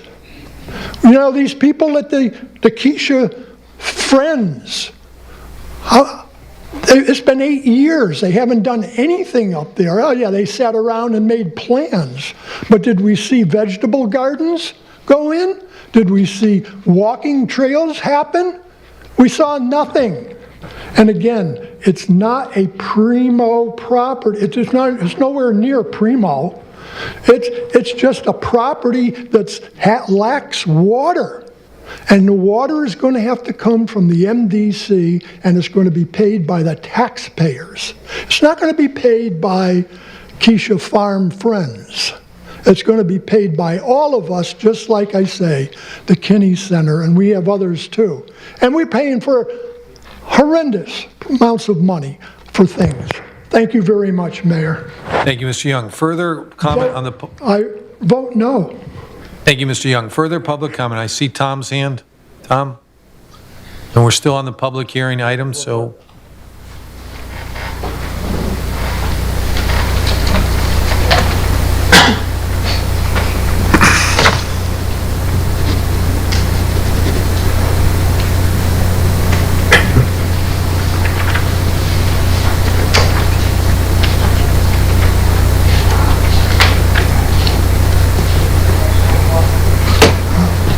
Tom Mazzarella, 600 Walker Hill Road. I'm looking at the resolution that's included in the packet, and a couple things jump out at me. Part of it was discussed by the presenters, but it says that the Kycia Farm Group is going to assist the town of Wethersfield with regards to the planning and development. I really think it's misworded. I think the Kycia Farm Group has been planning the development of the Kycia Farm property, and now they want the town to assist with this grant. The grant was made to the Kycia Friends of Kycia Farm, not the town of Wethersfield. Now they need the town of Wethersfield to buy into it. I don't have a problem with what they're proposing, But I've yet to see any kind of contract or written agreement between the two entities. They've been pretty much free to do what they wish for the 8 or 9 years. Yeah, they come and talk to the town manager. Is it okay if we plant sunflowers, or is it okay if we have paint sunflowers on the barn? I mean, it looks beautiful, but did they get permission to do that? It's supposed to be a historic building. Do you just go paint things on it? I don't know. The biggest issue I have is at the bottom of this resolution, where it says that with the closing of the DECD grant, including but not limited to a negative pledge restricting the town's ability to sell or mortgage a portion of the Kycia Farm property that will be subject to the DECD grant during the period of the grant. Now, the period of the grant is not on this piece of paper, but I believe it's 10 years. There's some finite number.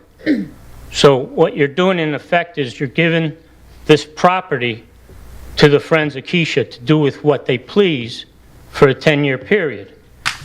Now, if something changes, you can't do anything. No, it's only a couple years ago that they were going to put a farm on the north side. And a few years later, look what we have here now. We're going to have a school there. So in a couple years, maybe you decide that you want to put some parking on that parcel for the athletic fields that are there now. No, you can't do that. They control the property, not the town. So I think you need to take a step back, make a written contract with the other party, a contract or a lease, whatever you want to call it, that specifies who can do what with the property. You just can't say, well, we had some meetings and we talked to Kathy Bagley and we talked to Rachel and they agreed. They thought it was a great idea to have a community garden and, hey, maybe we can do something with the barn. It doesn't say what they're going to do with the barn in this document. Are they going to turn it into some commercial operation? Do they have to get the town to agree to it? It doesn't say anything like that. They're just free to do whatever they want. So I think you need to take a step back. Thank you. Thank you. Excuse me. Thank you, Tom. Further public comment on this item? Seeing none, I'm going to close the public hearing. That's it for our public hearings tonight. We're going to have regular public comment. I'm going to read what I read each council meeting. During public comment, members of the public will have 5 minutes to speak on any issue. We have a lighted timer at the podium to help each speaker be aware of the time remaining. When you step up to the podium, please state your name and address. At this point, the green light will come on.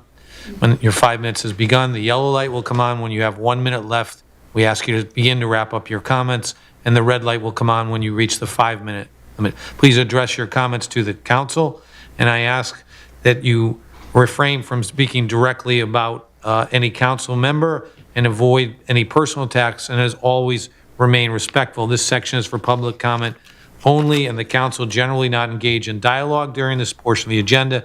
If any follow-up is needed, please leave your contact information with the town clerk, and the town manager will follow up with you. I'm now opening public comment. Does anybody want to address the public about any item? Tom? I don't see it. Tom, you're going back to... Can you wait till the rest of the council's here so they can hear us? We can give it a minute. I don't know where they're going, but... Went to use the bathroom. It's a long meeting. People need to use the bathrooms. Yeah, Tom, they're at the restroom. We're gonna keep the meeting going. It doesn't matter because they don't really care what I say anyway, so. Well, so always stay And I respectful. can see by the deputy mayor that I'm being disrespectful. Tom Mazzarella, 600 Walcott Hill Road. I want to talk about the amendment to the council rules and procedures that you're going to talk about as an introduction tonight. And you want to restrict the amount of public speaking time because you're tired of hearing the same person speak over and over again. And I think that's a disservice to the community. people that want to convey their point of view to the council members, they have to do it continuously, because the council members don't care to hear what the constituents want or need. And if the speaker disagrees with something that the council wants to do, wants to push through, they're disrespectful. And I think that's wrong. The second part of the rule is when you say you can't address any specific person up on the council. Now, if the mayor says something that I don't agree with, I should be able to say to the mayor, to his face, in public, I don't agree with what you said. And he's free to respond to me. Or to say, no, Mr. Mazzarella, you're wrong. Here's the facts. In case in point, when the phase-in was approved, I called the mayor out. It's not disrespectful. I'm not attacking anybody.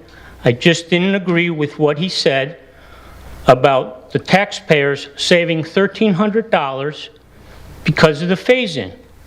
It's an incorrect statement. It's just completely wrong. The only thing I got that night was Mr. Durek said, no, we did save him $1,300. That was the response. This is why people get frustrated and they come up and they speak over and over again. Now, what are you going to save? We all know that this motion is to address one person. We don't have to say who it is. People get tired of hearing what that person has to say, so we're just going to limit the conversation to 5 minutes. And the reasoning is we want to shorten the meetings. The meetings run too long. Well, I looked at a few meetings. You can spend 15 minutes on the kid mayor presentation. That's okay. You can spend another 15 minutes every other month on the police activity report, which has been the same thing since it started. And we're looking at dots on the screen. So now you're going to take 5 minutes out of the equation by telling that one person they can't speak. I don't think that's right. Thank you. Thank you, Tom. Further public comment, Mr. Young.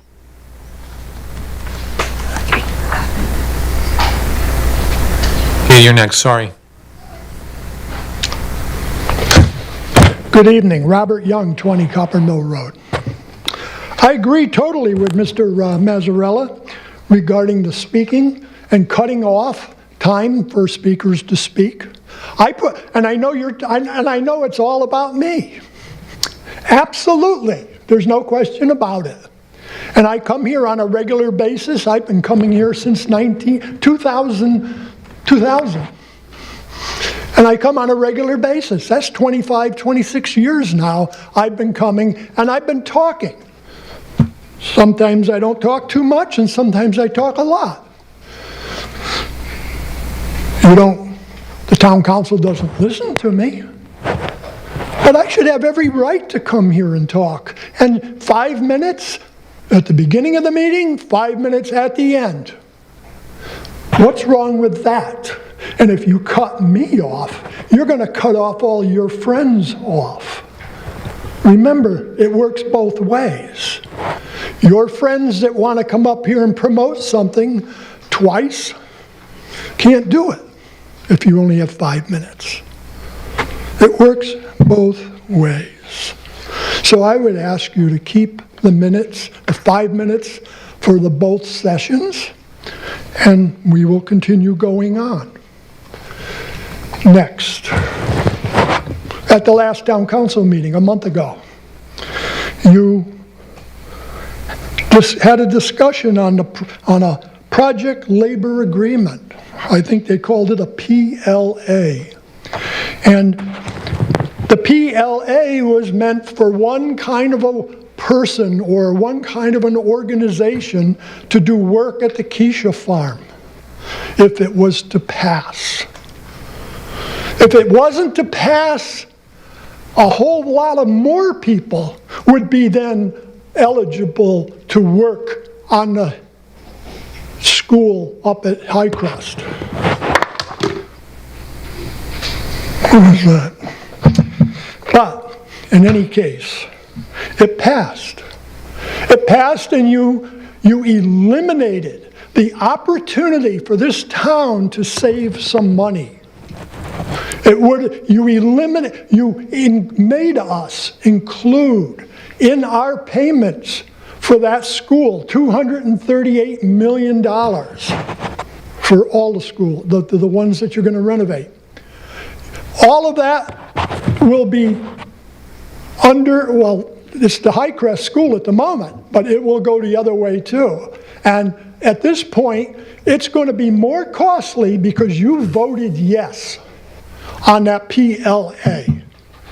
And you have no concern for the people who have to make the payments. And right now, Mayor, we're looking at horrendous amounts of increases. And it's all over the last couple years. Prior to that, the increases were running at 1% for tax increases. Now, we have my taxes are now 6.6% increase this year. Last year was 5.6% or 5.5%. And I've been looking at people around town as to what their increases have been. And there's a street that I drive on a lot that I find people last year got hit with 11% increase for having a little house on a busy street on a corner. And this year they had 11% more applied to their tax bill. And I talked about this town is becoming unaffordable. And you just sit here and you keep adding more on us. You recently gave a sweetheart deal to 100 Executive Square that we're going to lose a lot of money on. I'd be happy to sit and show you the numbers that you accepted and you shouldn't have. We have other deals that come up and keep costing us money. Tonight, this Kycia thing is going to cost us as well. And it's just going to continue. So, Mayor, I know your taxes last year increased $6. And I've said this more than once, until your friends in City and Town Hall changed it to where it was Thank you, Mr. Young. Your time is 1.4%. Thank you, Mr. Young. Your time is up. Thank you. You got a sweetheart deal. Thank you, Mr. Young. The rest of us got screwed. Thank you, Mr. Young. Further public comment? Kate in the back. Bob, you're after her. Okay, thank you.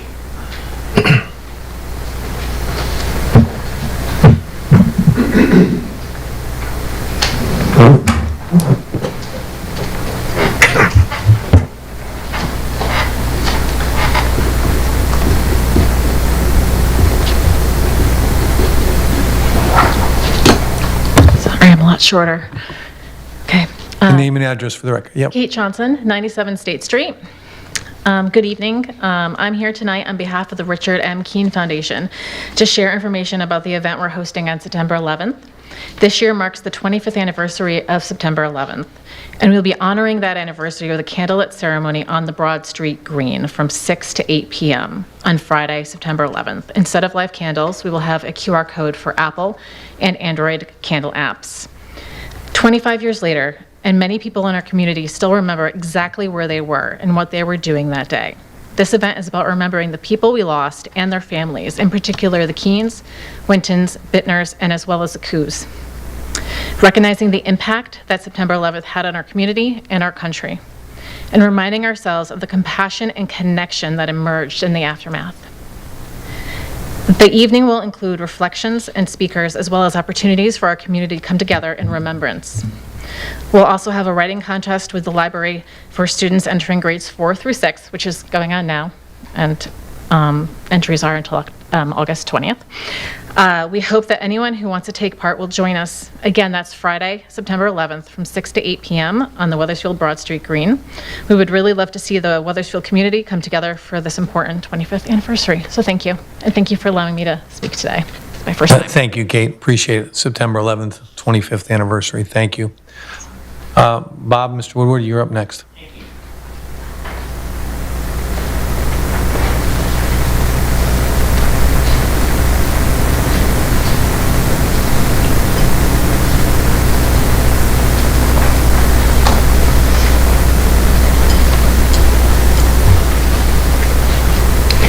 Bob Woodward, 456 Middletown Avenue here in Wethersfield.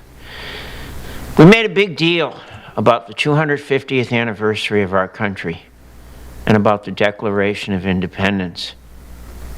But did you learn anything from it?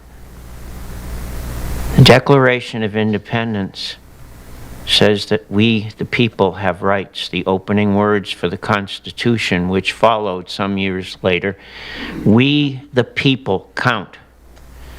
Post-revolutionary New England was largely governed by town meeting.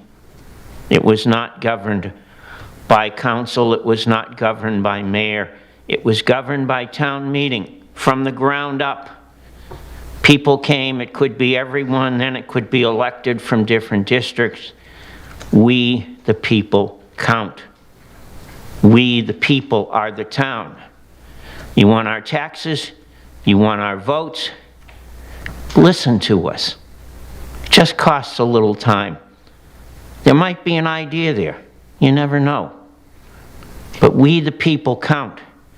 Don't be in violation of the Declaration and the Constitution. You just celebrated it, but did you really absorb it and learn anything? We the people count. Leave the public comment alone because this is our town. We elect you, but we are the town. Thank you. Thank you, Bob. Further public comment. Tom?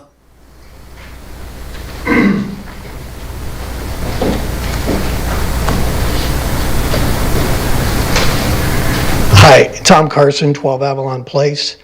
The previous speaker to me spoke for about 1 minute and 30 seconds. And there's really no reason why anybody in this room can't get their point across. I understood exactly what he was saying. So this isn't about denying somebody's right to say something. It's about limiting the time. There are plenty of other ways that we can get in touch with each other through email or social media, over the phone, in person. But it becomes performative after a while if it does last more than I don't know how many minutes. You could always bring a soapbox, go down to the corner of Church and Main. You can speak for however long you want. And I think some of us in this room might want to do that. But this isn't about one person, and that's all I wanted to say. I don't know what the time was on that. Thank you, Tom. Further public comment. Lori?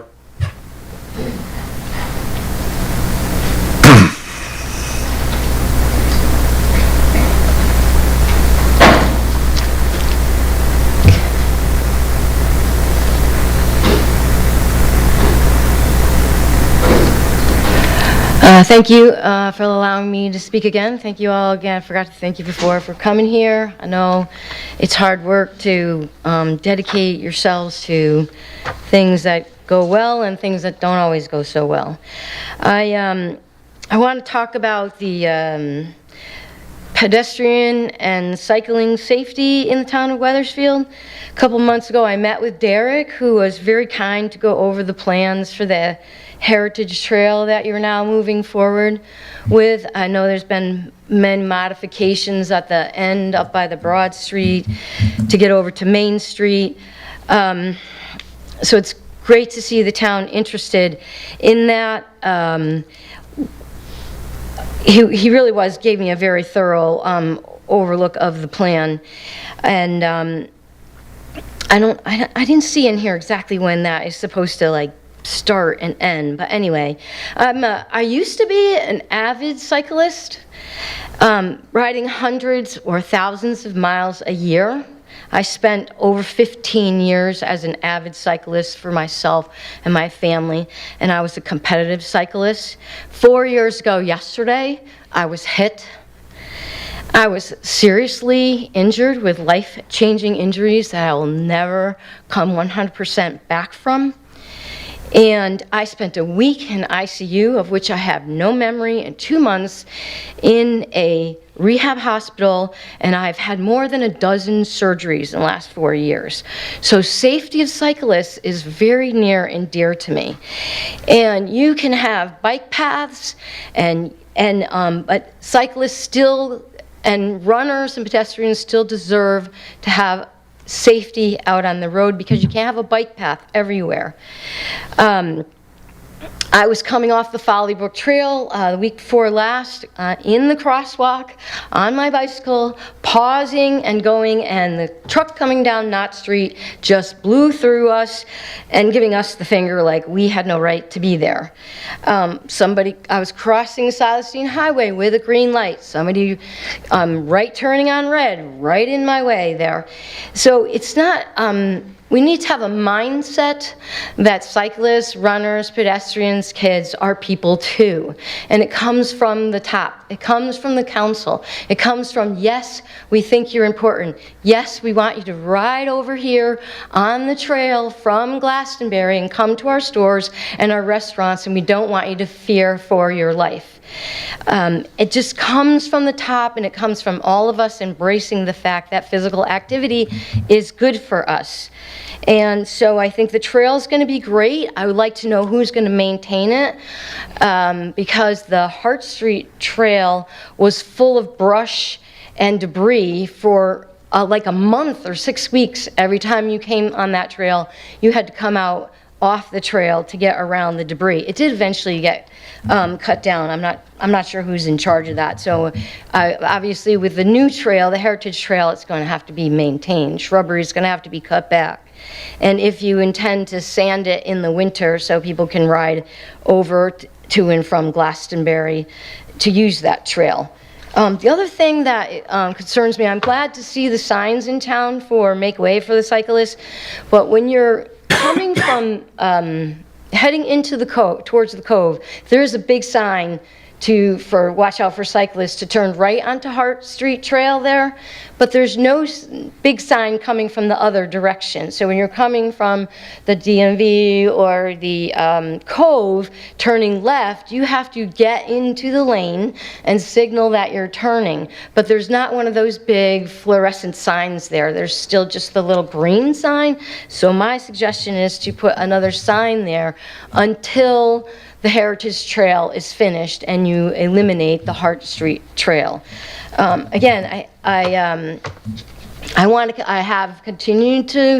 picked back up riding again, and it's a emotional, physical thing I overcome every time, and I still enjoy it. Not like I used to, but I still enjoy it. And Mr. Forrest, I apologize. One of the council members brought up the e-bike attitudes, and I have some really great ideas on how that can be better improved by educating the town again about how to be safe with these things for the parents, children, drivers alike. So thank you for your time. Thank you, Lori. Further public comment? Seeing none, we will move on in our agenda to council reports. Does any councilor have a report this evening they'd like to give? Not seeing anyone. I have a couple. Is there anyone? Scott, you don't have your hand up. Councilor Juan, sorry. Thank you, Mr. Mayor. I want to just give a couple updates here. Been a busy stretch with only one meeting a month. So give one on library, one on tourism, one on HDC briefly. Library project, as we've heard at the last meeting, the library is now closed for repairs and the renovations that are happening. It will reopen on September the 8th. There are a bunch of dates that you can go and come to Town Hall to pick up your prizes from the library and also get your books for circulation. So there are a number of dates that go through this month and through early September until the library reopens on the 8th. For the Tourism Commission, I want to say that the 250th programming continues on the 20th, coming up in a few days. Portraits of Patriots with Damian Craigu will be happening at Webb Dean Stevens from 6:30 to 8 p.m. And the next meetings for all three commissions I said on library, tourism, and HDC are coming up on August 25th. Tourism at 5:15, the library at 7, and HDC at 7:30. Thank you, Council Wands. Appreciate it. Further, Deputy Mayor Rhodes. Just a reminder that food insecurity is all year long. The social services is, they're circulating a list of items that they are short on at the food pantry at the town hall. And so you can find that list on circulating around on Facebook, as well as through social services. So if you have the ability to make some donations, either food items or money, to the food pantry so that we can support our neighbors, please do so. Thank you, Deputy Mayor Rhodes. Councilor Forrest, and then Councilor Penello. Councilor Forrest. Thank you very much, Mayor. The Resiliency Committee met with Councilor Bailey. We talked about a few things. One is the ESCO that we saw here today, just before this particular meeting, and how we're going to be moving forward with energy efficiencies and even how to reduce our budget in some ways. The second we talked about significantly was also having a real conversation with the state of Connecticut and the ability to derive new forms of revenue that doesn't hold the backs of our property taxes specifically so beholden. There's lots of other states that have lots of other concepts about how they raise money for the operation of government and are not so single-handedly on property tax payments, basically. And there's lots of good ideas out there, and that Wethersfield could be a leader in expressing its desire to have a broader tax base. So there's conversation going on there. Next, we talked about the brown barrel program. If you don't know already, you can get more than one brown barrel. So if you need a second one for all your grass clippings and the rest of it, that's certainly an option. In the beginning, we held it to one just to make sure we had enough, but now we do. We also talked about a little bit of enforcement in that particular area of making sure that people are transferring their organic goods into that brown barrel that's appropriate in order to lower the cost of our budget, of the amount for municipal solid waste. Moving it from green to brown when appropriate is very helpful for the operation of your government. And lastly, in a related note, we also did meet with a potential new battery storage company. And the reason that we were selected in our town is because we are at the forefront generally of energy. We have NV5, which most towns don't have, and we are technologically savvy. We've got good experience with the town manager who's built windmills and so forth and so on.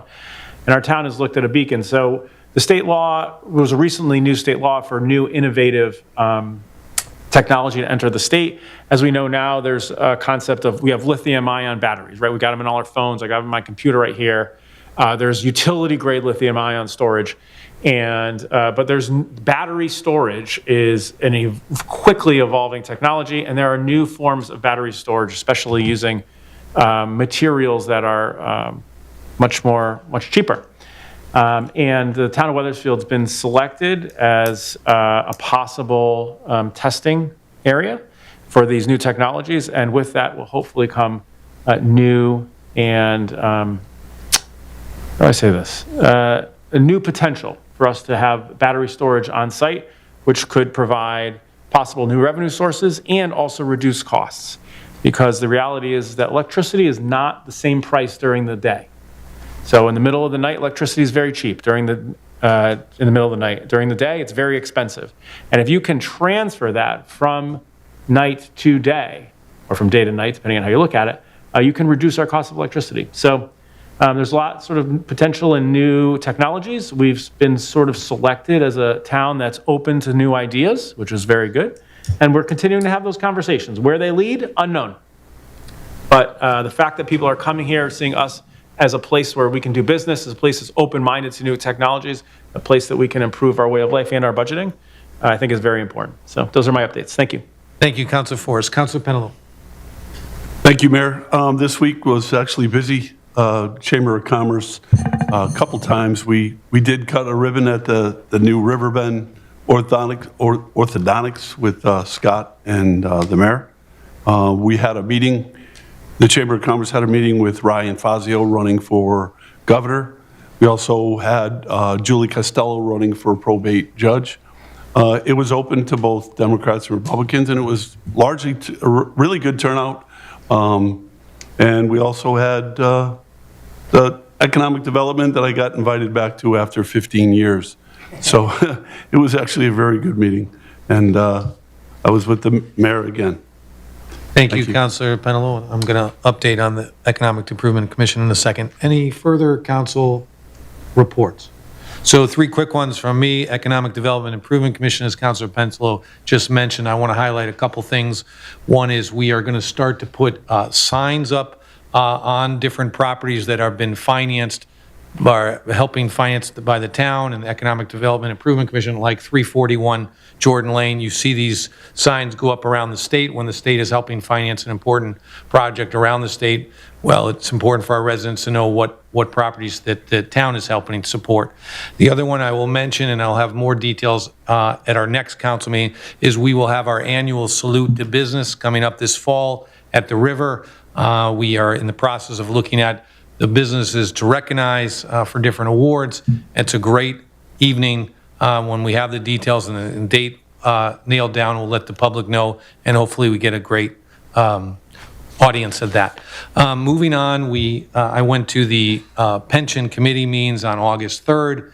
The highlight there is our town finances are strong, our pension finances are strong. We had an update from our fiduciary, actually from Fiducient is the company, but who holds our fiduciary responsibility over our pensions, and they're all doing well, and we're in good standing there, which is good. And lastly, I attended last Monday night the Project Building Committee meeting, and I will say there the highlights are we're on time, on budget for Highcrest School. The construction is to begin next spring of 2027, still with a target date of opening the fall of 28. That's our first elementary school at Highcrest. If there's no further council reports, I'm going to move on to council comments. Any councilor wish to make a comment? Councilor Penelo. I just want to wrap up with the Kycia. I sort of gave that whole Kycia a quick overview, and I wrote just a few notes. Wethersfield, with that Kycia, it's a highly sought after recognition. Some of the highlight, Wethersfield provides security, operational planning, and activity for 22 community events, reinforcing commitment to community policing and public engagement. It also represents far more than completed initiatives. They reflect organizational commitment to continuous improvement, professional excellence, accountability, principles embodied in the Kycia accreditation process. Kycia has catalyzed many of the advancements, continues to guide our efforts to provide highest level of police service to the residents of Wethersfield. I just want to say that to get to that level is a very hard level, and I know I said to the chief, but all of them, everybody is committed to it, and that makes our police department one of the best in the state, and I'd love to say best in the country. So thank you. Thank you, Councilor Penelo. Further council comments? Councilor DiCiaccio. Yes, if we could just pull item number J3 from the consent agenda, please.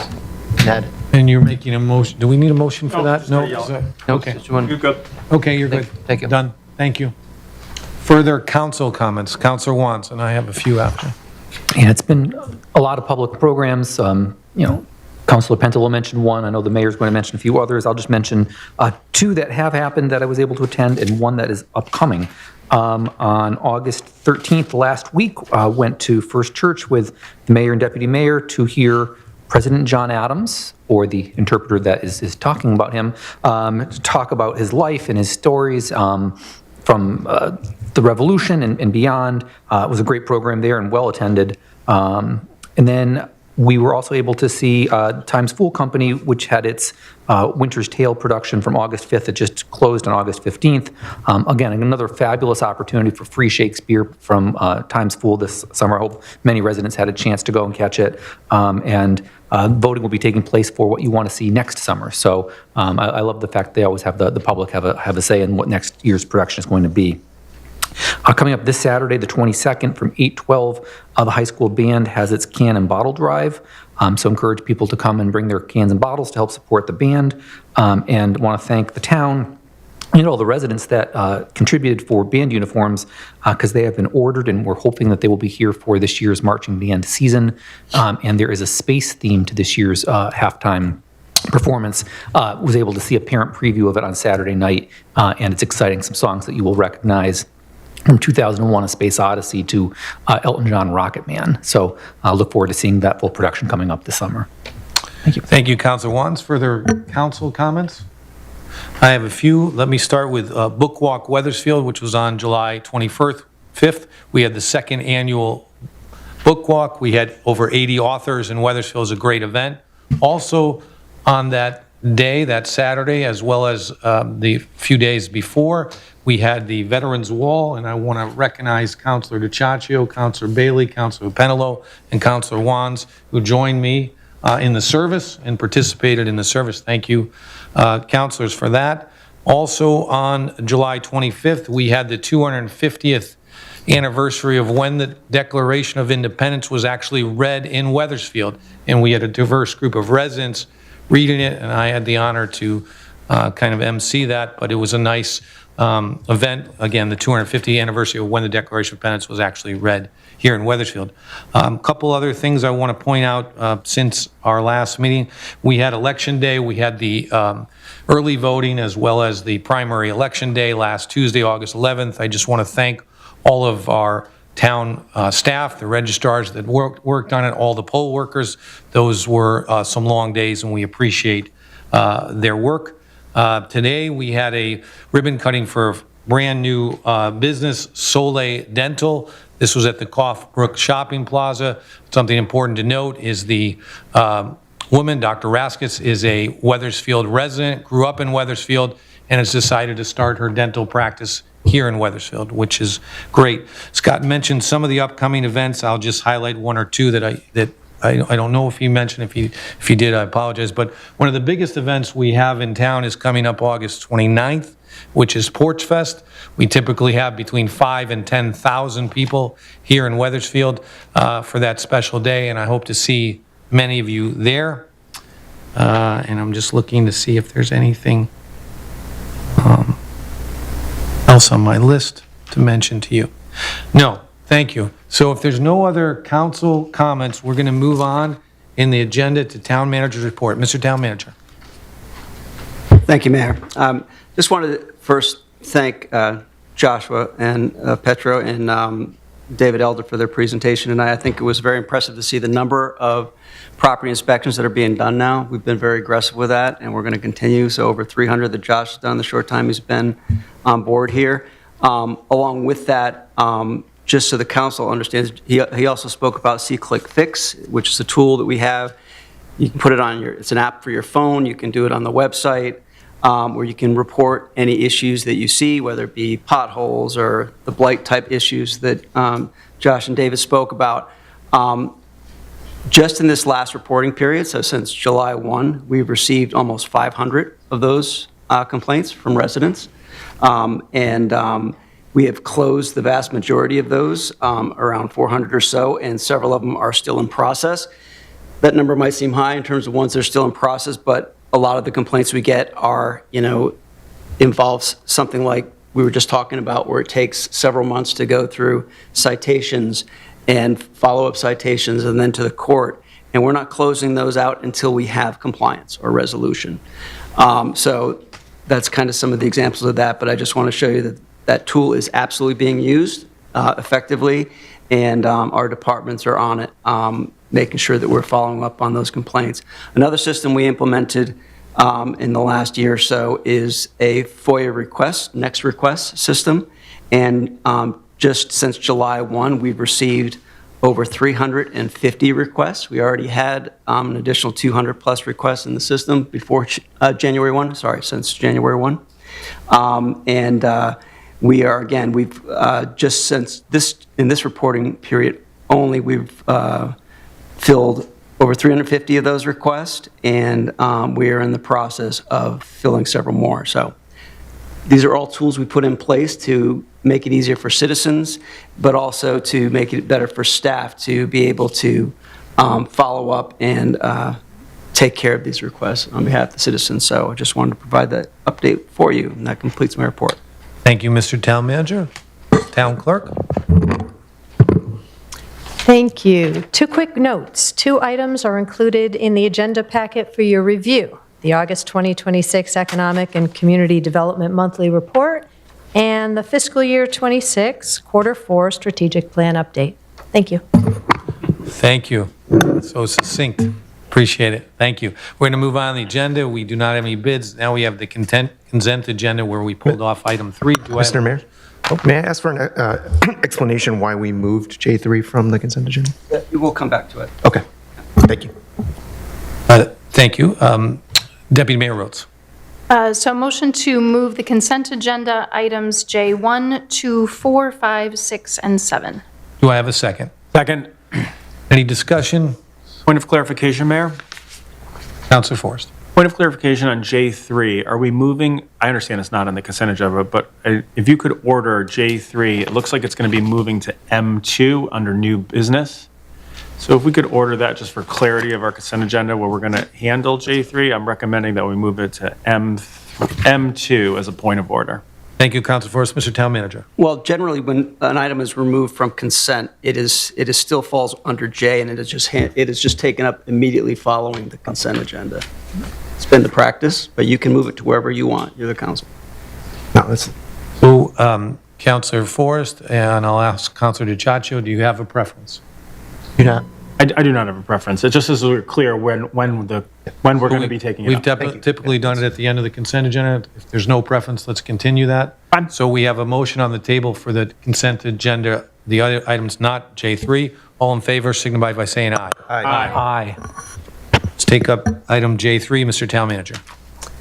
Thank you, Mayor. This item is for the Heritage Way Trail improvements along Great Meadow Road and Marsh Street Phase 1 and 2, and this is for the construction contract award, and this is being proposed to be awarded to Colossal Site Work Corporation from Berlin, Connecticut, as the low bidder. And we need a motion, correct? Correct. So, Mr. Deputy Mayor? Motion to accept, motion to Award. The Heritage Way Trail improvements along Great Meadow Road and Marsh Road. Thank you. Thank you, Deputy Mayor. Do I have a second? Discussion. Councilor DiCiaccio. At this time, I'd like to recuse myself. I just have a relationship with them, and I don't want any conflict of interest. Understood. Thank Nice you, job. Councilor DiCiaccio. Any discussion on the motion? Seeing none, we'll take a vote. All in favor, signify by saying aye. Aye. Anyone opposed? Passes. Tell Brian to come back now. Town Clerk, do you have that? You're good, Brian. You do. Okay, great. It's a good move, though. It's solid. We are Classy. moving on. We are at K1, approval of ordinances. This is the one on the AirBNB. Do I have a motion? Deputy Mayor Rhodes. Motion to approve 026002 ordinance permitting short-term rentals such as Airbnb and VRBO. Thank you. Do I have a second? Second. Moved in second. Discussion on the motion. Councilor DiCiaccio. Wondering if we could possibly move that to a 3-year term? Certainly could. I mean, yeah, I don't this is know a if there's any recommendation. discussion. I mean, there's and- only a few of them. It is going to be burdening our building department on inspections and stuff, and so let's not overwhelm them and maybe stretch it out a little bit. That was my You want to thought. speak to this, David? You want to say a few brief words? From your body language, it seemed it didn't. Oh, no, I don't know that that's a material change. I think that we do reserve the right that if there appears to be any sort of a violation, that we have the ability to question and inspect. So I don't think that that's a material change.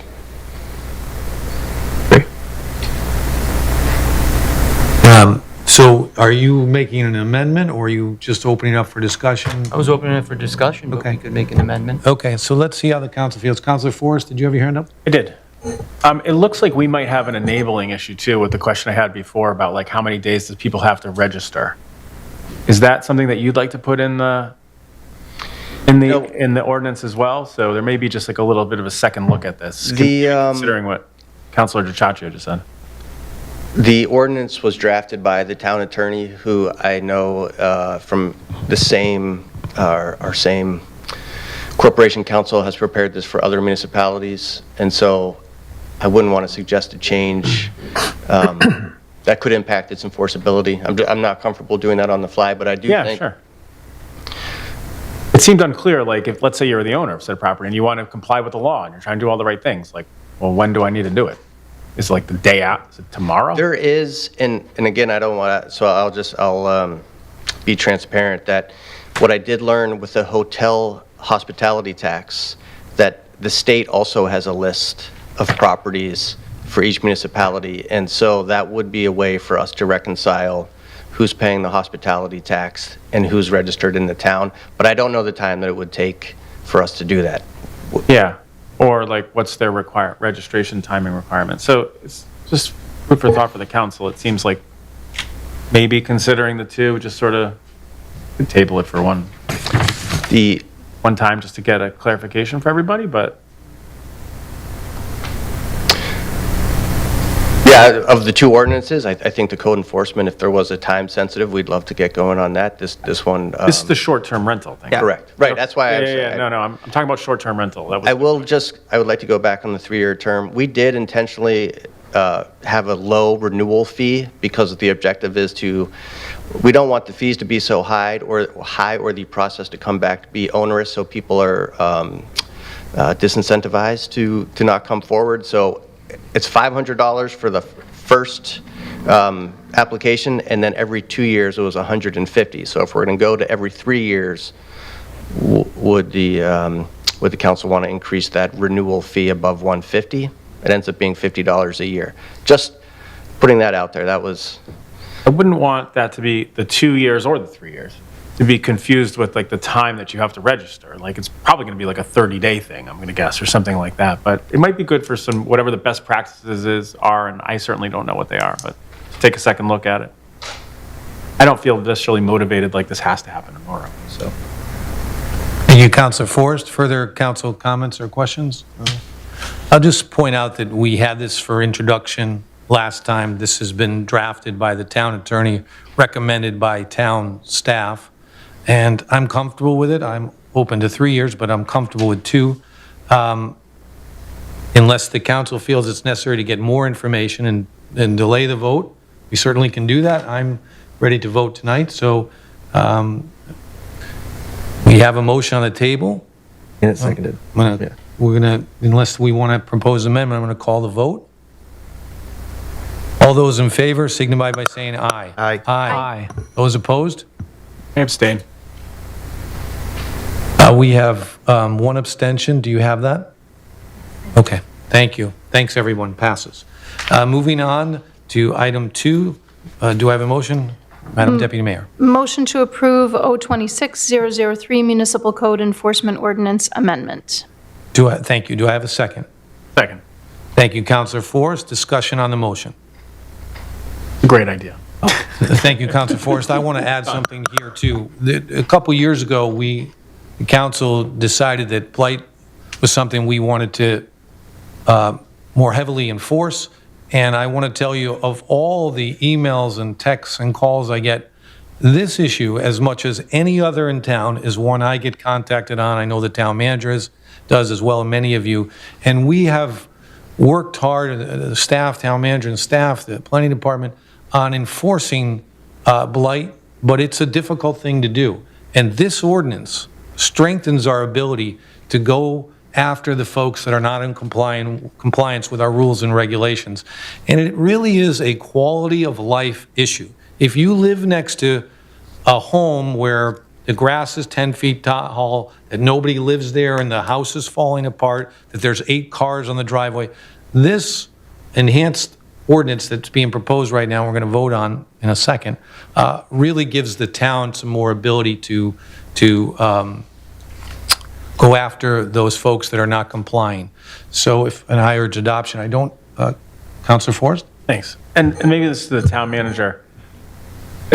Today's presentation I thought was great by the code enforcement person. We saw the issues. We certainly have known about them, but to sort of see them in this manner, I want to give you a lot of credit for that. I know that, I think that was a new part-time position that we put in recently, and it sounds, I mean, it looks like we're seeing the fruits of that labor and that decision, and I think it's phenomenal. And it might also be good just to think about, like, we obviously have, I see on our social media feed and the rest of it, that we've got a lot of good PR going out there, like about a lot of things that we've always done that people don't necessarily know about, but we do great work. And this might fall into that category. So as we're seeing places get clean, properties get cleaned up time and time and time again, it might be a good idea to make sure that our public relations department or personnel are going to tell the town of Wethersfield, like, we are enforcing it. Look at all these times that we're doing it, and we're not just sitting here sitting on our hands doing nothing. So just sort of food for thought. Thank you, Councilor Forrest. Any other council comment or question? If not, we'll call the vote. All in favor, signify by saying aye. Aye. Anyone opposed? Passes. Thank you. Item 3, Madam Deputy Mayor. Motion to approve R26007, resolution regarding DECD grant to the Friends of Kycia Farms Incorporated. Second. Been moved in second. Discussion on the motion. Councilor Penelo, and I have Councilor DiCiaccio as well. I'm just concerned with some of the comments that came in, and a lot of them, I'm not really sure if it's going to cost the town money. I would like to make a motion to not make a vote to this tonight, so we have some more discussion on it. That's a table. Move the table until the next meeting or an indefinite time. What do you want to do? Move it to the next meeting, so we have some time to discuss it. There's an original motion, there's a new motion on the floor. Do we still have discussion on the original motion? Don't have a second yet. Isn't this the discussion? No, we did have a second. We're discussing. No. We don't have a second on the Is there a motion. second on the motion table from Councilor Penelo? Second. Seconded by Councilor Bailey. There's a motion on the table, motion to table item 3. Discussion on the motion to table. Councilor Forrest. I'm ready to proceed. I heard all the information that was needed. I know the background of this, the people that are working on it, and I think the grant would be great to be able to move forward. But I am interested in hearing the discussion about any concerns, of course, and a healthy debate about whether or not this is a good or a bad idea moving forward. But I think we can have that, and at that time, maybe I could entertain a motion to table, depending on what kind of conversation we have. But right now, I'm not for tabling the motion. Thank you, Councilor Forrest. Other questions about comments on the amendment? Seeing none, we're going to vote on the amendment. All in favor of... Excuse me, motion to table. The motion to table? Motion to table, sorry. That's my apologies. We're going to have a vote on the motion to table. All those in favor signify by saying aye. Aye. All those opposed would be nay. Nay. Nay. Town Clerk, do you have...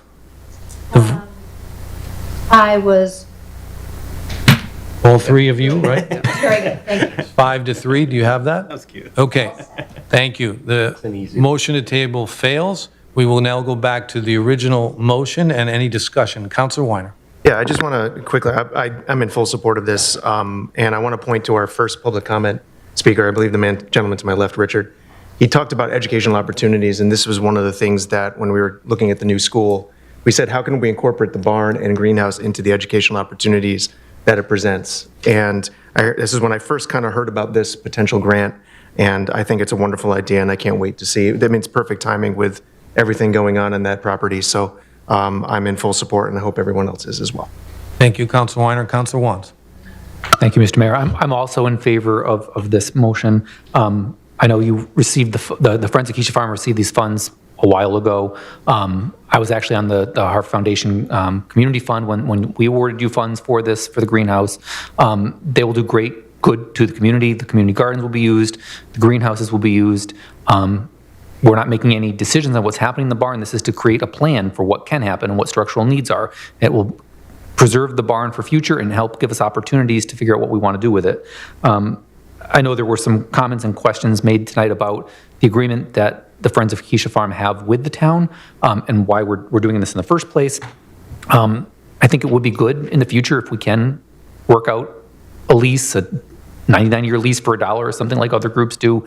It will just preserve the work that the Friends of Kycia Farm are doing there, but we are the stewards of this grant as the town right now and why it's coming to us. So I feel comfortable that fallback for this is the town is doing this, but I think it would be great to have a longer agreement that spells everything out for the Friends of Kycia Farm to preserve the work you're doing going forward.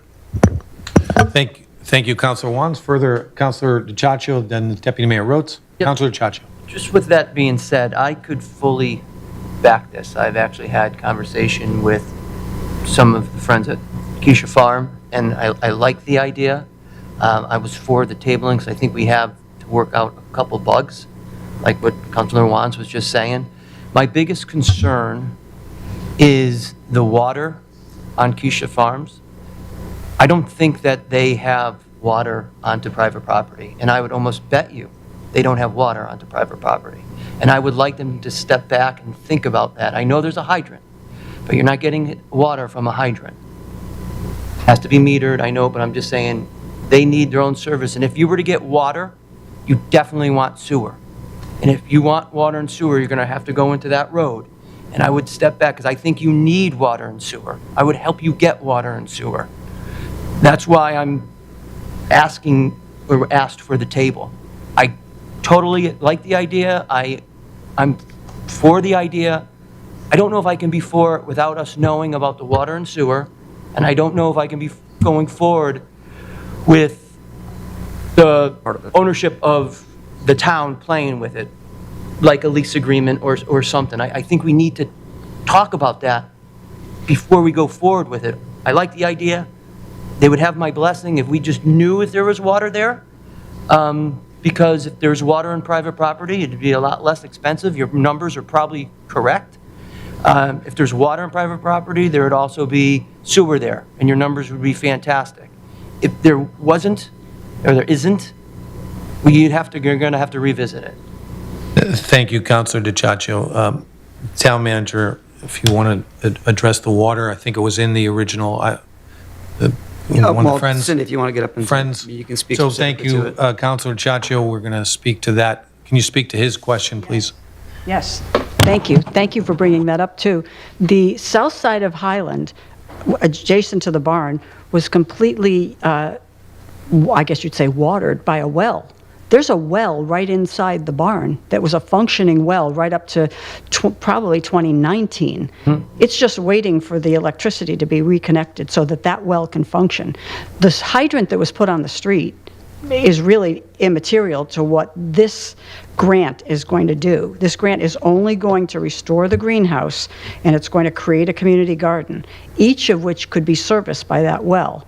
The outside wellhead you can see, but the inside pump is inside the barn. So the sewer, the bathroom, whatever you're thinking about, that's way down the road for this council or a subsequent council to decide upon what the use of the barn might be. But for the purposes of a garden or a greenhouse, all you have to do is get the well going again. That's all the Kycias used, ever. They never had, public water on the south side of Highland. Could I address the lease issue, too, while I'm standing here? Yes. So if the Friends of Kycia Farm had owned the property, this resolution would never be needed. This is the lease. This is what the DECD requires to show that the town approves of this work that's being done on town property, and it will always remain your property. In fact, we've talked about this before. We don't desire a lease at all. We don't want to manage it or own it. We have no employees. We're like the Friends of the Library or the Keene Foundation in a sense. I mean, we are trying to assist the development of this property. So this is essentially the lease that the DECD requires, making sure that you know what's going to take place on the property. You will own it. It's yours to manage. We have no desire to have any oversight on it, although we'd be happy to help. But the only thing that this is going to do is to create a community garden, which is the farmland preservation part, and to restore the greenhouse, which provides the seedlings for the gardens. It'll be watered by the pump that's already there. Hopefully it's working, but we have money for the mechanicals. So we can get that working, but with the funds that are in this grant. Thank you, Cindy. Further council questions? Deputy Mayor Rhodes, and then Councilor Penelo. Well, Cindy, while you're still there, I had two questions. One, I wanted to clarify that the barn portion is strictly research. It's going to be to determine potential uses for the barn, right? That's what's in here, that this does not include any renovations to the barn, any particular decisions about the use. It's to decide what are the possibilities, which would then eventually come back to the town council. And the town, And you're the town exactly right. to make decisions about then what to do with that. This is just to figure out what we could actually do with it. These are Is it professional structural, services. those kinds of things? Exactly. It's very similar to what was done to the Cove Warehouse. And in fact, we've been working on an RFP, and we've used that as our model. It's professional services to assess the situation and then report back to you, and then it'll be up to you what happens with the barn. So this is not the Friends of Kycia saying, this is what's going to happen with the barn and we're going to do it. Absolutely not. It's not the Friends of Kycia saying what's going to happen to the greenhouse either, or the community gardens. Those will be the towns. They're, right now, it's under Parks and Rec, but they will be the ones that will determine who uses the gardens, how much it costs, what are the responsibilities. That's all. This is the assist. Right. And then, can you speak to the negative pledge? What is the negative pledge? Okay, so the barn is professional services, but anytime the DECD grants money for actual construction work, they ask that the fruits of that construction be maintained for 10 years. They call that a negative pledge. You won't destroy it, in other words.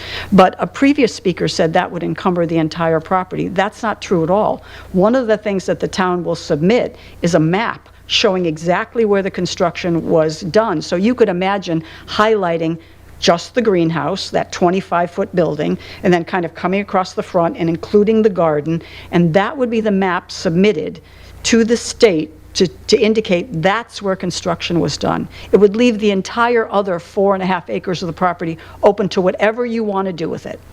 And everything is a town decision. So that's what's meant by the negative pledge. It kind of dovetails with the school construction timeline, though. So it's not going to really, I don't think, burden the community in that sense. So the decisions can still be made. Thank you. Oh, thank you. Thank you, Deputy Thank you Mayor for- Rhodes. Thank you for the clarification, Cindy. Councilor Penelo and then Councilor Watts. Thank you, Mayor.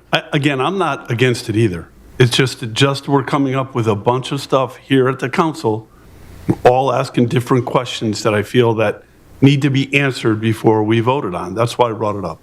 I just, as it said, if it belongs to the town's responsible for it. I know people can give money toward it, but it could cost us potentially a lot of money. That's all. I'm just thinking we keep spending money. We talk about saving money. I think it's a great idea. I think it's a beautiful space. Just right now, I'd like to have those answered. So I'm not a no just because it's a feeling. It's a no right now to understand it better. That's it. Thank you, Councilor, excuse me. Thank you, Councilor Penelo. Councilor Watts. Just to your question, Deputy Mayor, having administered some other grants through state funds like this, basically it's like a lien. So if you take out the investment that the state puts in, they're going to want a percentage of that back so that they guarantee it has public use for 10 years. After that, they don't claw it back, but it would be in our disinterest to approve this today and then change the land use and take the greenhouses down tomorrow because we'll pay for it. I'm sorry, can you repeat that? If we accept this grant and we then choose 2 years from now to take down the greenhouses and take down the community gardens that the state invested in, they're going to want that investment back, and we'd be paying them back. At least the ones I've administered before have a declining, so it's like at 100% in year 1, and year 10 it's a prorated portion of it, but then they remove that requirement after 10 years. Thank you, Councilor Watts. Further council discussion or questions? We have a motion on the table. Seeing none, I will call the question. All in favor signify by saying aye. Aye. Opposed? Aye. Abstentions? Okay, do you have it wasn't clear to me, do you? It wasn't clear to me. Roll. So do you want to call the roll? Yes, very quickly. Councilor Bailey. Aye. Councilor DiCiaccio. Aye. Councilor Durick not here. Councilor Forrest. Yes. Councilor Pentelo. No. Councilor Wands. Yes. Councilor Weiner. Yes. Deputy Mayor Rhodes. Aye. And Mayor Lesser. Yes. Thank you very much. Thank you. Good discussion, everyone. Vote passes. Moving on in our agenda, we are now, no unfinished, new business, M1, Mr. Town Manager. Thank you, Mayor. This is for an application. It's asking for the council's permission to submit a grant application to the Urban and Community Forestry Program, and that's for the purchase of additional trees for our tree warden, Brian Kenny, to continue the work he's been doing. But Vlada Raganese, our Director of Capital and Strategic Initiatives, is here. She can speak to the specifics of the grant, but this is just to get your approval to move forward with this grant opportunity. Hello, good evening. So just going to go over a couple highlights of the grant program. So it's really looking for tree replacements. So some tree removals are a portion of this project, which we would provide in kind. It's the minimum requirement is a 2-to-1 replacement. We would be proposing 3-to-1, which is looked more favorably on when they're reviewing the program or submittals. This is to improve canopy cover in low canopy areas, so we looked at canopy cover across town. We're submitting for a request for about $14,500 for tree purchases and materials to plant and site preparation, so that would include removal of stumps, but our tree warden and his support staff would actually remove the 15 trees, and that would be our in-kind contribution, as well as planting the new trees and then also taking care of the trees over the course of the performance period, which is about a year, in addition to time after that for up to about 3 years and after if there's need. So yep, that's our match. Performance period is a year, so the grant would be awarded around October. We were here in October for the performance period for the calendar year of 2027. It's a pretty straightforward program. We would be planting about 45 trees in different neighborhoods. In different neighborhoods, in rights of ways, parks, a couple out of schools. And there was actually a really interesting kind of call to the public for plantings in right-of-ways in front of their homes. So our tree warden, Brian Kenny, worked with our social media manager, Gabby, and they put out a call on Facebook and Instagram. There were, just to give you some stats, 14,000 views of the program. 95 people volunteered to have plantings in front of their homes, so that's how some of the locations were selected, in addition to other criteria. And I think there were 100 comments, 100 likes, 33 comments, 35 shares, and we selected other locations in different ways. I think that was maybe 15 to 20, 25 locations in that way. Yeah, that's kind of the gist of this particular application in the program. Any questions? Thank you, Vlada. Comments or questions? I'll just say thank you to you and thank you to Brian. I get a lot of compliments about you and Brian. I always hear about our tree program, and so the public knows we are a Tree City USA. I want to say for 32, 33 years running, something like that. And planting more trees is great. Just again, adds to the quality of life and the beauty of our town. So thank you for pursuing this grant. Does anybody have any questions or comments? If not, I think we'll vote on this. All in favor, signify by saying aye. Aye. Anyone opposed? Passes. Thank you. We're moving on to N1. This is the C26 Town Council Rules and Procedures. Mr. Town Manager. Thank you, Mayor. This is for O26-004, amending the Town Council Rules and Procedures for Chapter A180. Again, this is a proposed amendment to the order of business to remove the second public comment section and the second council comment section at the end of the regular meeting. It will also establish rules of decorum for speakers that must be followed in order to ensure efficient meetings. And this is for introduction only. Happy to answer any questions. Thank you, Mr. Town Manager. Comments or questions from councilors? Councilor Penelo. I know that we did some research about surrounding towns. I think, Fred, you went to several other towns, right? Yeah, I looked at the surrounding communities here, specifically Glastonbury, Rocky Hill, Newington, Windsor, and Cromwell. Wethersfield had the most frequent and the longest time period of any of those communities. Several communities were much less than that. Rocky Hill, Glastonbury, and Cromwell all just provide for one public comment period. Cromwell's is only 2 minutes per speaker. Experience in best practice nationally is 1 3-minute public comment period. But again, it varies across the nation with various times and rules to that. I will note that, in addition to polling the neighboring communities, there's a University of North Carolina School of Local Government Law has done extensive research on this.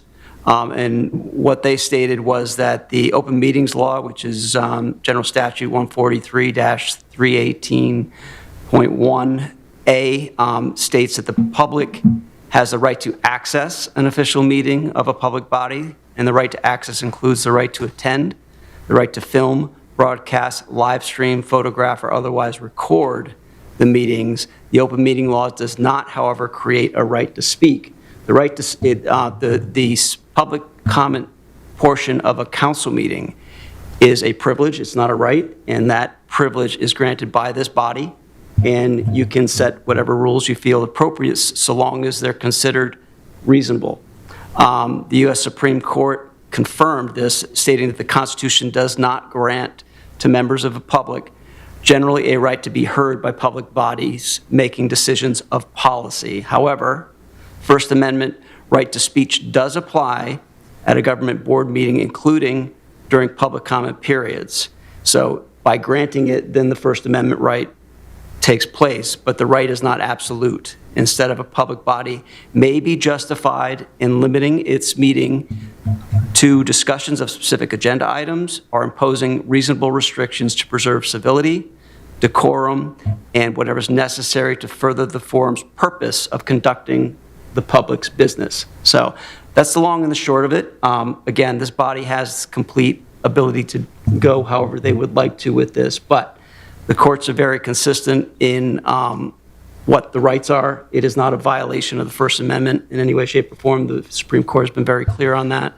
But it's up to this body to determine what they feel is appropriate and reasonable in setting any restrictions they like to set. Thank you, Mr. Town Manager. Councilor Penalty, you still have the floor. I'm good. Thank you. Good. So good.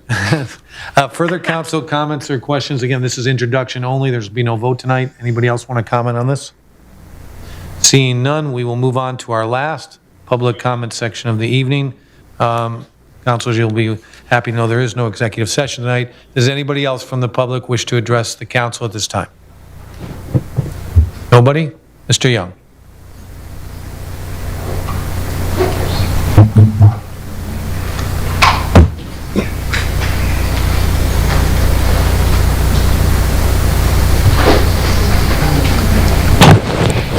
Good evening again. Robert Young, 20 Copper Mill Road. The discussion regarding the Kycia property. Tonight was the first time I heard that there was a well in the building, okay? Or outside the building, into the building. I grew up drinking water from wells. So to me, it's nothing. But take a city kid. It's different water. It tastes different. And you're going to end up buying, or they're going to have to end up carrying their own water to drink. The well water might be okay for the flushing of the toilets or for the watering of the plants, but I don't think you'll find many people willing to drink well water unless they grew up with it. It's a funny thing, right, Mr. Forrest? Those goddamn people.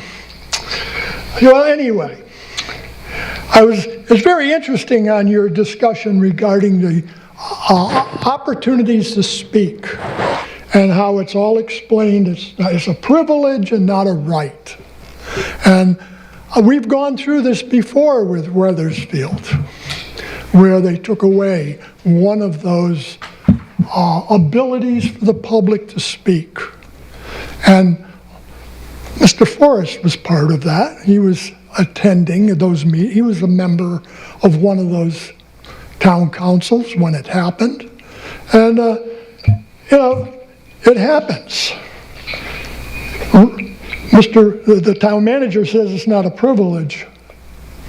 I think it is a privilege to talk to the town managers or the town council. And I've talked about many subjects over time, and I will continue to talk about issues.